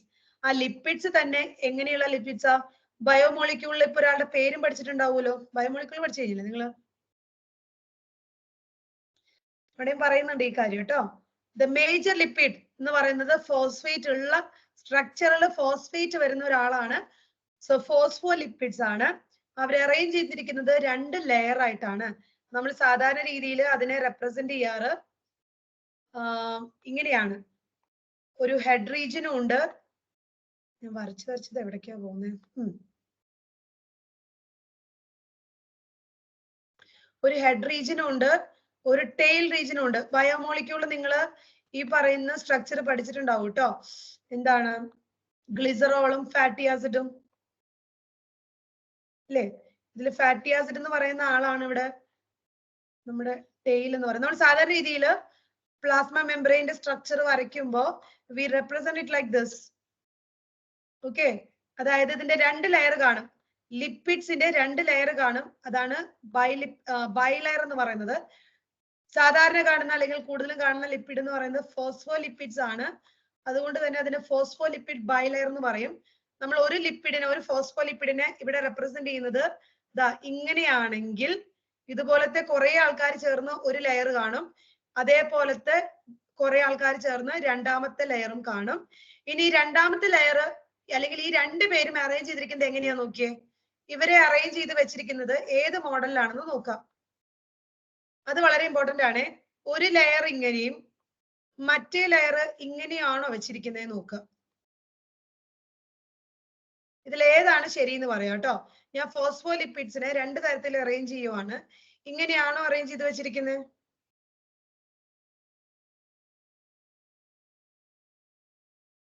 എങ്ങനെയാ അറേഞ്ച് ചെയ്ത് വെച്ചിരിക്കുന്ന ഫോസ്ഫോലിപ്പിഡ് ബൈലെയറിനെ? ഈ ഡയഗ്രാം നോക്കിയിട്ടൊന്ന് പറഞ്ഞേ.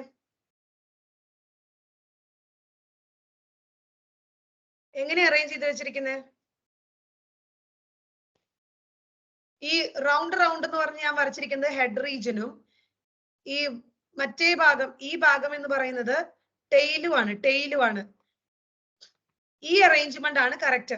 ഹെഡ് പോർഷൻ പുറത്തോട്ടും ടെയിൽ ഉള്ളിലോട്ടും വരുന്ന രീതിയിലാണ് അറേഞ്ച് ചെയ്തിരിക്കുന്നത്. ശരിയല്ലേ? നോക്കിയേ, ഹെഡ് പുറത്തോട്ടും ടെയില് ഉള്ളിലോട്ടും വരുന്ന രീതിയിൽ. ശരിയാണോ? ഇതിന് കാരണം എന്താണെന്നറിയോ? ചുമ്മാ ഇങ്ങനെ വെച്ചിക്കണമെന്നൊന്നും അല്ല. ടെയിൽ എന്ന് പറയുന്ന റീജിയൻ ഹൈഡ്രോഫോബിക് ആണ്. ടെയിൽ പാർട്ട് നോൺ പോളർ അല്ലെങ്കിൽ ഹൈഡ്രോഫോബിക് ആണ്. So it has to be kept away from water. Aqueous environment നിന്ന് മാറി നിൽക്കാനുള്ള ഒരു ഹൈഡ്രോഫോബിക് അല്ലേ? നമുക്കറിയാലോ ഹൈഡ്രോഫോബിക് എന്താണ്. So to avoid exposing to the water, they are buried inside. Head region polar ആണ്, hydrophilic ആണ്. So they can be exposed. Clear ആണോ? അത് ഇമ്പോർട്ടന്റ് ആണ്. So plasma membrane main components എന്ന് പറയുന്നത് ലിപ്പിഡ്സും പ്രോട്ടീൻസും ആണ്. ലിപ്പിഡ് തന്നെ മെയിൻ ആയിട്ട് വരുന്ന ഫോസ്ഫോലിപ്പിഡ്സ് ആണ്. How they are arranged? They are arranged in 2 layers. അതാണ് ബൈലെയർ എന്ന് പറയുന്നത്. They are arranged in 2 layers. ഇനി ആ 2 ലെയർ എങ്ങനെയാണ് കിടക്കുന്നത്? ഇതുപോലെയല്ല 2 ലെയർ കിടക്കുന്നത്. Okay, here the polar head towards the outer sides. Polar head പുറത്തോട്ടും ഹൈഡ്രോഫോബിക് ആയിട്ടുള്ള ടെയില് ഉള്ളിലോട്ടുമാണ് ഇരിക്കുന്നത്. ഫോസ്ഫോലിപ്പിഡ്സ് കൂടാതെ ബാക്കി ഫാറ്റ് ലിപ്പിഡ് കാറ്റഗറിയിൽ വരുന്ന കൊളസ്ട്രോളും ഇതിൽ കാണാം. ഇനി ലിപ്പിഡും പ്രോട്ടീനും കൂടാതെ ഫർദർ സ്റ്റഡീസ് പ്രൂവ് ചെയ്ത കാര്യമാണ് കാർബോഹൈഡ്രേറ്റും ഒക്കെ ഉണ്ടെന്നുള്ളത്. ലിപ്പിഡും പ്രോട്ടീനും മാത്രമല്ല കാർബോഹൈഡ്രേറ്റും ഒക്കെ ഇതിലുണ്ടെന്ന് ഫർദർ സ്റ്റഡീസ് പ്രൂവ് ചെയ്തിട്ടുണ്ട്. ഇനി പ്ലാസ്മ മെംബ്രെയിനിൽ കാണുന്ന പ്രോട്ടീൻസിനെ 2 രീതിയിൽ ക്ലാസിഫൈ ചെയ്തിട്ടുണ്ട്, അല്ലെങ്കിൽ 2 ടൈപ്പ് പ്രോട്ടീൻസ് ഉണ്ട്. പെരിഫറൽ പ്രോട്ടീൻസും ഇന്റഗ്രൽ പ്രോട്ടീൻസും. രണ്ട് തമ്മിലുള്ള വ്യത്യാസം എന്ന് പറയാൻ പറ്റുമോ? പെരിഫറൽ പ്രോട്ടീൻസ് എന്ന് പറയുന്നത് പ്ലാസ്മ മെംബ്രെയിനിലോട്ട് അത്ര ടൈറ്റ് ആയിട്ടോ വളരെയധികം ഇന്റഗ്രേറ്റഡ് ആയിട്ടോ ഇരിക്കുന്നതല്ല. അതിനെ ഈസിലി നമുക്ക് അതിനെ പ്ലാസ്മ മെംബ്രെയിനിൽ നിന്നും എക്സ്ട്രാക്ട് ചെയ്യാനായിട്ട് പറ്റും. നേരെ മറിച്ച് ഇന്റഗ്രൽ പ്രോട്ടീൻ എന്ന് പറയുന്നത് it's an integral part of the plasma membrane, cannot be easily extracted. So depending on the ease of extraction, membrane proteins can be classified as integral and peripheral. ഇതിൽ സർഫസിൽ കിടക്കുന്നു വലിയ രീതിയിൽ അങ്ങനെ ടൈറ്റ് ബൗണ്ടോ അവരെ ഇങ്ങോട്ട് എടുക്കാൻ ബുദ്ധിമുട്ടോ ഒന്നുമില്ല. അതാണ് പെരിഫറിയിലുള്ള ആൾക്കാർ. When the protein become an integral part of the membrane, when it is partially or totally buried in the membrane, these are called integral proteins. നമുക്ക് പേരിൽ നിന്ന് തന്നെ അവർ തമ്മിലുള്ള വ്യത്യാസം അറിയാൻ പറ്റും. ഇനി നേരത്തെ പറഞ്ഞത് ഈ കാണുന്ന സ്ട്രക്ചർ ഫ്ലൂയിഡ് മൊസൈക്ക് മോഡൽ ആണ്. ഇതിൽ പറയുന്നത് പ്ലാസ്മ മെംബ്രെയിന് ഒരു ചെറിയ ഫ്ലൂയിഡ് നേച്ചർ ആണ്. ഇവിടെ കാണുന്ന പ്രോട്ടീൻസിന് lateral movement, side wise movement ഉണ്ട്. ഇതൊക്കെയാണ് പറയുന്നത്. ഇത് കൊണ്ടുവന്ന ആൾക്കാർ Singer and Nicolson. Fluid mosaic model എന്ന് പറയുന്നത് പ്ലാസ്മ മെംബ്രെയിന്റെ അക്സെപ്റ്റഡ് ആയിട്ടുള്ള ഒരു സ്ട്രക്ചറൽ മോഡലാണ്. അതാണ് ഇപ്പൊ നമ്മൾ പറഞ്ഞ് എക്സ്പ്ലെയിൻ ചെയ്തത്.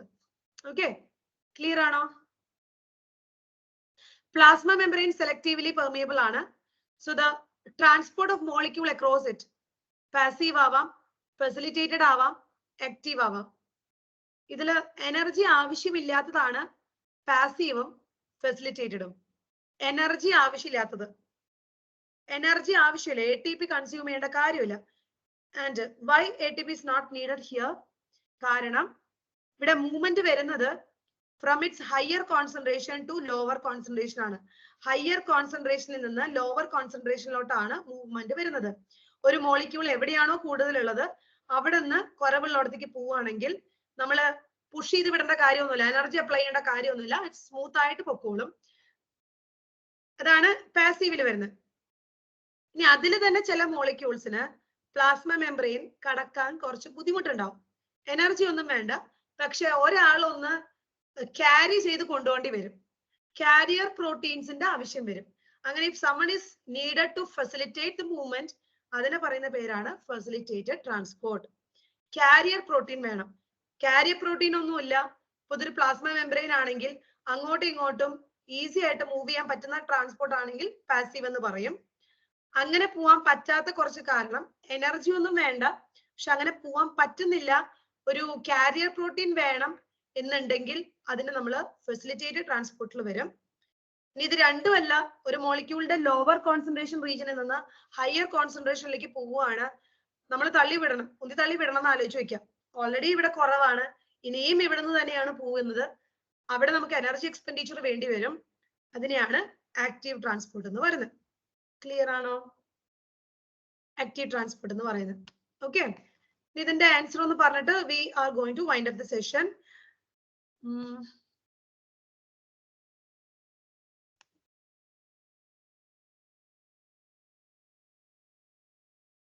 21, question number 21. വേഗം ആൻസർ പറഞ്ഞാൽ വേഗം പോവാം. 21. Cell membrane is mainly composed of lipids and protein. ശരിയാണോ? നിങ്ങൾ wrong ആണ് കണ്ടുപിടിക്കേണ്ടത് കേട്ടോ. Mainly composed of lipids and proteins. ശരിയാണ്. In addition to phospholipid, it also contains cholesterol. ശരിയാണ്. നമ്മുടെ RBC യിൽ നോക്കുവാണെങ്കിൽ 52% പ്രോട്ടീനും 40% ലിപ്പിഡും ആണ്. ശരിയാണ്. ടെക്സ്റ്റിൽ കൊടുത്തിരിക്കുന്ന സ്റ്റേറ്റ്മെന്റ് ആണ്. ബി നോക്കിയിട്ട് ശരിയാണോ എന്ന് പറഞ്ഞേ. Lipids are arranged within the membrane with the polar head towards inside and hydrophobic tail outside. ശരിയാണോ? ഹെഡ് ഉള്ളിലോട്ടും ടെയിൽ പുറത്തോട്ടുമാണ് വെച്ചിരിക്കുന്നത്. അതായത് ഇങ്ങനെയാണ് പ്ലാസ്മ മെംബ്രെയിന്റെ ബൈലെയർ. കറക്റ്റ് ആണോ? കറക്റ്റ് അല്ല. ഇങ്ങനെയല്ലല്ലോ അറേഞ്ച് ചെയ്ത് വെച്ചിരിക്കുന്നത്. അതായത് ഹെഡ് ഉള്ളിലോട്ടും ടെയിൽ ഉള്ളിലോട്ടുമാണ് വെച്ചിരിക്കുന്നതെന്ന് പറഞ്ഞു കഴിഞ്ഞാൽ നമ്മൾ സമ്മതിച്ചു കൊടുക്കില്ല. ഇവിടെ പോളാർ ആയിട്ടുള്ള ആളാണ് ഹൈഡ്രോഫിലിക് ആയിട്ടുള്ളത്. അദ്ദേഹത്തെ നമുക്ക് പുറത്തോട്ട് ധൈര്യവാനായതുകൊണ്ട് പുറത്തോട്ട് കാണിക്കാം. ടെയിൽ പേടിച്ചിരിക്കുന്നതുകൊണ്ട് ഉള്ളിൽ ബറി ചെയ്ത് വെച്ചിരിക്കുകയാണ്. അപ്പൊ ഇത് റോങ് ആണ് കേട്ടോ. ബി സ്റ്റേറ്റ്മെന്റ് ആണ് റോങ് വരുന്നത്. Which of the following require energy? Passive, diffusion, active. ഏതാ? ഡിഫ്യൂഷൻ ഒരു പാസീവ് ആണ്. എനർജി വേണമെങ്കിൽ അതിന്റെ അർത്ഥം എന്താ? ആക്റ്റീവ് ആണ്. ശരിയല്ലേ? അപ്പൊ നെക്സ്റ്റ് ക്ലാസ്സിൽ ഈ പറയുന്ന ചാപ്റ്റർ തീരും കേട്ടോ. സെൽ എന്ന് പറയുന്ന ചാപ്റ്റർ തീരും. ഓക്കെ, സോ നാളെ സെല്ലിന്റെ ബാക്കി കംപ്ലീറ്റ് ചെയ്യാം. സോ നന്നായിട്ട് പഠിക്കുക. നമ്മുടെ ക്ലാസ് വൈൻഡ് അപ്പ് ചെയ്യാണ്. Thank you.